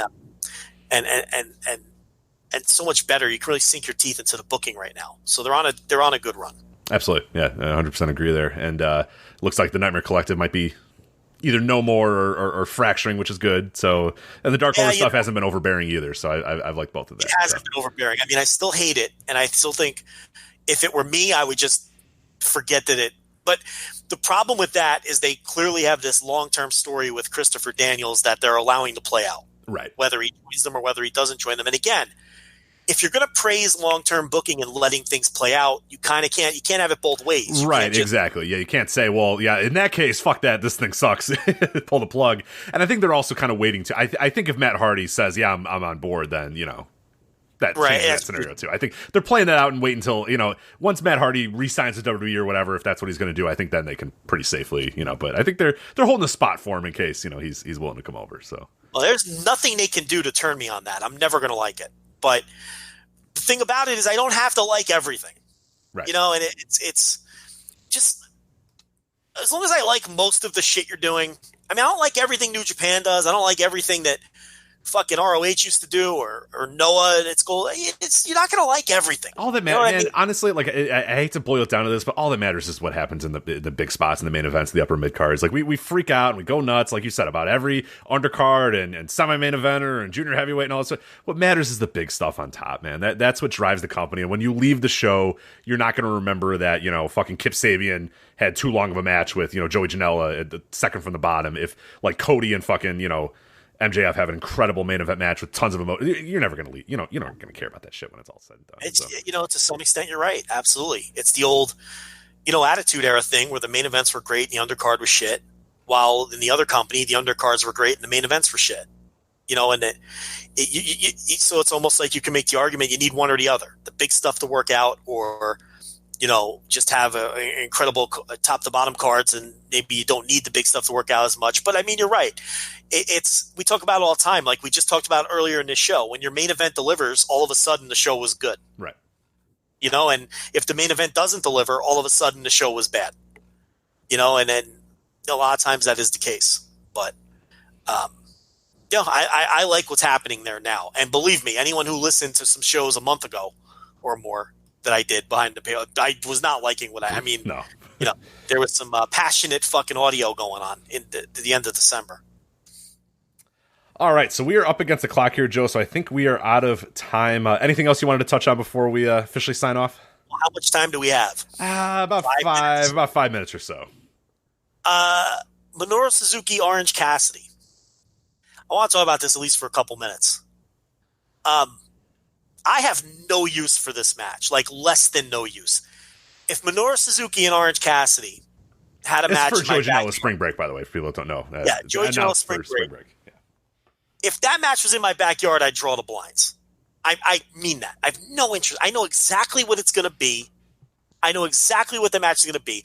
Orange Cassidy doing his shtick, Minoru Suzuki looking befuddled and looking at the crowd and looking at this guy and being like, I can't, what is this? Not understanding, right? And then they have a match and Orange Cassidy, and it ends up, because he could work a little bit, and and it's a dichotomy of styles, and whoever's going to, Suzuki will win it in the end, and people are going to say it's so fucking great. Like, I know exactly how it's going to play out, but I have no use for it. I have no use for Orange Cassidy. I would never buy a ticket to this, but it is the perfect peak match for what indie wrestling is today. And I think it was brilliant that they put this together and put this on the show. And it sort of encapsulates, this is peak irony wrestling. This is the peak irony wrestler against the guy who's the complete opposite of him, who's super over with everyone as being this credible tough guy more than anyone else in the world. Right. Which is also not entirely what his career's been. He has done some of the stuff, but like you said, over the last, the scope that most people know Minoru Suzuki as is not like guy who has fun or guy, funny guy or whatever. It's just serious. Well, yeah, he's wrestled Mecha Mummy. He's wrestled, right. He's wrestled Riho, who isn't even credible now. I mean, Riho, my biggest problem with Riho is she lacks any sense of credibility as a fighter. He wrestled her when she was like 12. He's done these gimmicky matches before. So these people all bent out of shape that they're ruining Minoru Suzuki have no idea what you're talking about. Okay. And they just don't know anything about Minoru Suzuki. Okay. He does stuff like this all the time. But, and to be fair, to be intellectually consistent, I don't give a shit about Minoru Suzuki versus Riho either. I would never watch that, or Mecha Mummy. That's not my style. It's garbage. The same as this, to me, this is garbage. I have no interest in this. But I can't think of a more apropos match to put together, which is peak Janela Spring Break and peak irony wrestling, than this match happening on that show. Because the Janela Spring Break is what caused all this shit, is what ruined WrestleMania weekend and has given us fucking Warhausen's fucking werewolf show and fucking the Bondage show. Yeah, Bondage a Go-Go. Yeah. And whatever the fuck, the fucking Gray Sweatpant Battle Royal and all this other assorted nonsense that I have no interest in whatsoever. Okay, but that's what it is now because the indies don't have any good workers anymore, and Janela's Spring Break drew money, so now everybody's trying to copy that, and and this is what we're stuck with. But this is like the peak match of this horrible era of indie wrestling that we're in, and it was the match they had to make. I don't know who thought of it. But holy shit, can you think of a better match for this current era than we're in? Oh my God, no. And that's what we always say. Like, every one of these other shows is just like a dollar store ripoff of Janela, and they don't get it. They don't understand. They just think you put together funny matches and everybody goes and laughs and has fun or whatever. And yeah, you can do that. That's fine. But the reason that Janela's thing was the one that sort of set the standard. The reason the Janela one still to this day is the must-see show of that entire weekend if you're into that sort of stuff. Because they just get it. They just understand it more than most other people. Most other people think that there's nothing more than, funny guys or funny matchup. And haha, can you believe D'Lo Brown is going to be facing, Jordan Grace? Haha, that's so hilarious. And it's like, no, that's not what made the Joey Janela Spring Break good. Matches like Orange Cassidy, Minoru Suzuki are what made it good. Because they are the best and the most... the videos in the build up to it as well. It got the one guy hired by WWE or whatever. They just got it from day one. Janela just got it, and everybody involved in that just understood exactly the right chord to play every single time with these shows, and that's why they stand out. That's why they're better than all these other bullshit ones. These copycats that all try to do the same thing, but fail to really realize what made Joey Janela Spring Break special, what still makes it special. Because I don't really love this show, but I'm probably gonna watch it because it does this thing better than anybody else. Better than the other 400 copycats that are there this weekend. Yeah, it's just the Joey Janela Spring Break caused all of this, and to me, this match might be the nadir of it all. This is like the peak irony match. That's true. Maybe we start turning the corner. Maybe there's nothing more to do after this one. We've finally reached it. We've reached the peak. Yeah, like you said. That might be wishful thinking on my part because I hate what indie wrestling has become. And I hate what WrestleMania weekend has become. And we've been very outspoken about that. And we will be outspoken again when we preview the weekend. But this might be the nadir. You can't top this. What other match can you make? And it's happening 4 years later on the show that started it all. The one that I will never disparage or bury because they were unique. And this was a thing that they did first. And, you know, it led to a horrible trend. But here we are, and I don't think this can be topped. What can they top this with? You know? So maybe this is it. We've had several years of this now, 4 years of spring breaks and 2 years of WrestleMania weekend inundated with this stuff. And maybe it swings, but the problem is, I mean, you know, it's the lack of great matches and great wrestlers created a hole for the irony stuff and for deathmatch to make a resurgence. And, you know, Game Changer capitalized. But what can be next? I mean, we don't have another wave of one thing we may have been wrong about is, you know, I always thought the indies would restock themselves. Yeah. They didn't. No. They didn't. And I don't know where the blame is. I don't know if that's promoters giving up and just leaning into comedy and irony and sort of this, the fans are in on it with the wrestlers that all of this kind of, I just hate the whole culture. Yeah, well, I don't think we could have foreseen like WWE signing like 200 people. You know what I mean? Like I think when we always said that it was like they would sign like, you know, one guy, they'd sign Chris Hero and we're like, oh, we lost Chris Hero, but that's okay. But like literally scooping up like 6 guys at a time, you know, that does a number on it. Well, and the problem too is the young wrestlers coming up see what gets over, right? And they're gonna copy it. I mean, Donovan Danhausen wasn't getting, you know, he was on the treadmill. His career wasn't going anywhere until he became Danhausen, you know, and it's worked out tremendously for him. He's going to work 15 fucking matches WrestleMania weekend. He's working ROH. He's everywhere. But when he was just fucking Donovan Danhausen, fucking wrestler guy, he wasn't going in. So people see that, you know, this guy that is Dan the Dad was going nowhere before Ethan Page bestowed that upon him. And now he's booked everywhere. And it's like, so that makes it even harder because now you have these wrestlers who are like, well, shit, I have to have a Twitter persona. I have to be a gimmick. I have to be able to do this comedy. I have to be able to be in zany, wacky matches. And then maybe I'll have my own WrestleMania weekend show someday. You know, if, you know, look at Jake Parnell. Yeah, right. I mean, he was doing better than those other guys as Jake Parnell, but his career has taken off as the fucking as Warhorse, yeah. And leaning into the heavy metal thing and the face paint, you know. And it's like people see this, the young wrestlers see this, and that's where we're going to have trouble getting away from this stuff because it's people are going to do what they see as successful, and you got to get over on social media and be friends with all the fans, or at least work the fans that you're friends with them, or whatever the case may be, so you can sell those T-shirts and, you know, and everything else. And it's like, man, I don't know how we get away. Look, it's not going to last. It won't. And I'm convinced it won't. But the question is, how do we get away from it? And the deathmatch guys were beneficiaries too because it left a hole for those guys. You know, they were there before and they're going to be there after. Because a lot of those guys are unsignable and everything else. But it's like there's an opening now, and those are your most charismatic and your biggest stars because everyone else got signed. So, but maybe this is the nadir, and I really hope it is. Because I don't know where you go from here now that you've made that match, which, again, I don't have to be interested to know that it's the perfect match. Right, exactly. Yeah, like, I don't really want to see it, but, like, yeah, it's fucking ideal. It's perfect. It's exactly the match that you want. I saw that announcement. I'm like, holy shit, that's brilliant. That's going to have all these people who are into that stuff. You know,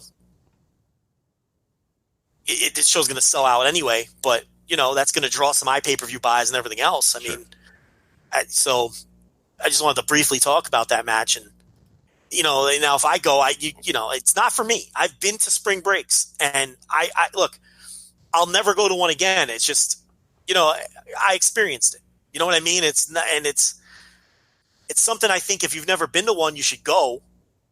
But I'm so over this stuff. You know, I was never into it, let alone, you know, but I just, God, when is it going to stop? But I guess it's just a matter of where's the talent? Yeah. Well, a lot of it's going to be at Ring of Honor. I did want to briefly mention this, that Ring of Honor Supercard of Honor. I know that you're finding a way, because you are still going, and I think you're going to have to find a way to get to Lakeland, Florida on April 4th, because, we got a new match announced. The Mexa Squad, Bandito, Flamita, Rey Horus versus Amazing Red, Will Ospreay, and Rocky Romero. So... Hey, listen, if you're going to WrestleMania weekend to see wrestling, which is kind of a novel concept... if you're one of these weirdos who wants to see guys wrestle at WrestleMania weekend. I mean, that's the show. I mean, that is just a fucking, my God. I mean, Party Marty getting it done. Who, just like we all thought, Party Marty and Nosawa out of the question. Save these companies, these once great companies, and get them back to respectability. Yes, of course. Nosawa and Marty Scurll. Yeah, Party Marty and Nosawa out of the question. Saving two historically great companies from the doldrums with fantastic booking, just like we all figured would happen. But yeah, that show looks fantastic. That 6-man tag. And you already have Will Ospreay out there tweeting out that, hey, and, on the weekend where Dragon Gate 6-man and all those great WWN 6-mans kind of changed the game, they're going to go, if he's already talking about that, they want to go out there and right. He wants to fill that void, and he knows what those matches were. He participated in some of them, or he was at some of them, and he knows his history. So, yeah, that he was going in Dallas, right? Wasn't he in the Dallas one? Yeah. Eddie Dean's Ranch with, but Ring of Honor is where the 6-man tradition began. And quite honestly, WWN doesn't have the roster to do it anymore. No. They don't. I mean, the last couple 6-man matches where it was like, the tradition continues, and you're like, Gabe, that's an okay match, but yeah, it's like AR Fox and his guys, and you're like, I mean, that's fine. But okay, let's take it easy. But this definitely, in the promotion where it began, this match can absolutely deliver on that level. I mean, it looks phenomenal. I mean, the Mexa Bloods, is that what they're called, Mexa Bloods, or I just closed it. I believe something like that, Mexa Blood or something. Yeah, Mexa Buddies. I don't believe it's Mexa Buddies. I believe it's Mexa Blood. Let's call them the Mexa Buddies. Mexa Buddies. The Mexa. I like that. It's marketable. Mexa Hombres. I don't know. So their match against, where they won the 6-man titles from Villain Enterprises on ROH TV it was a tremendous match, notebook match. So they've got good chemistry too, on top of being 3 of the best, lucha flyers, high flying type guys. And that match is going to be great. That whole show, I mean, that's the show. Yeah. We were hoping for something to swoop in and save the weekend for people who are interested in watching wrestling and good wrestling. Because if you're interested in the shtick, you've got a lot of options. I don't feel bad for you. You've got a million options. If you want to go get drunk and have fun with your friends, you don't have to leave, dude. You don't have to leave that building. I mean, they're running back to back to back to back every single. I mean, you are good, man. Plenty of that. At the Cuban Club, right? The Cuban Club is the one running all the GCW stuff. Yes. Yeah, you're good, man. You plop your ass at the Cuban Club, you're good all day. You're good. All you can handle of that kind of stuff. That's what you want. But it's the people who are looking for just some good wrestling. I mean, the thing is, I think the WWN shows are going to be good because they did the talent announcements, and they've got and they got Jacob Fatu too, which is a good score. But they're going to be dry. They're going to be a little dry, and they're not going to have any hype. And but the Ring of Honor show looks like it's going to be absolutely the show of the weekend if you're looking for, bell to bell. It's really coming together. And, it helps that the New Japan guys are coming over. And don't forget, there's going to be a Lions Break show WrestleMania weekend as well. So we'll have to see what's on that. But it's going to be good because it's going to be the LA Dojo guys, and some of the guys are on excursion. Ren Narita, I think, is on it. Tanahashi has been announced. So there's some stuff. There is some stuff. We'll see what and not all of the indie shows are gimmick shows, to be fair. I mean, some of these, and some of the gimmicks are cool. Like For the Culture looks awesome. They booked a hell of a show for that. I don't even consider that a gimmick show. It's just because that's just going to be fucking wrestling. Mm-hmm. Sure. Yeah. Right. It's a theme. That's a themed show for sure, but it's just going to be wrestling. Gimmick shows are like Body Guy Show and fucking Wolfhausen with the fucking vampires, and that's just gimmicky fucking bull. I have no use. Just none. It's like, I think there's a fine line between a theme and a gimmick. I don't know. But the Horticulture is going to be great because there's going to be a lot of hungry wrestlers who know that this is their opportunity. And that's always the best scenario. A bunch of wrestlers are like, we're underexposed and this show's giving us a shot. and this is my chance in front of the hardest core fans and everything else. So yeah, that show's going to be really cool. Yeah, there's actually a bunch of names that are announced for that I've never heard of before, and I love that idea. Awesome. It's like, cool. Who the hell is this guy? I don't care. I can't wait to see him. And like you said, that guy knows that nobody knows his name, but he wants the end of the weekend for everybody to know his name, and that's great. Yes, motivated guys and women, because I think there's women's matches on that show. Yeah, there are. Yeah. You know, going out there to say to earn bookings. You know, and that's what you want, rather than guys going in there to ha-ha it up and fucking have a laugh. I it's just not my thing, and never will be. Maybe in moderation. Maybe if we just weren't inundated. Like when Spring Break first happened. That's why it was cool. Because it was the only show doing that. So, anyway.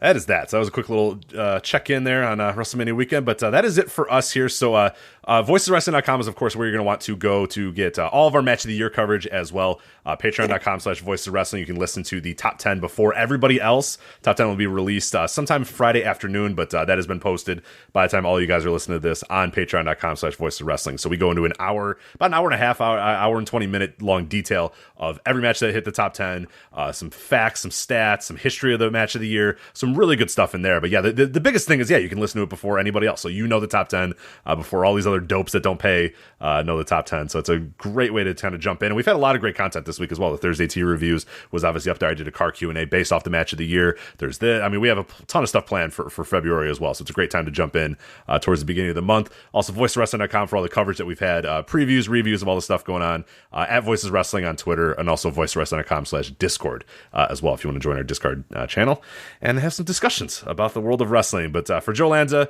I'm Rich Craich. We'll see you next time on the Voice Wrestling Flagship Podcast. Take care.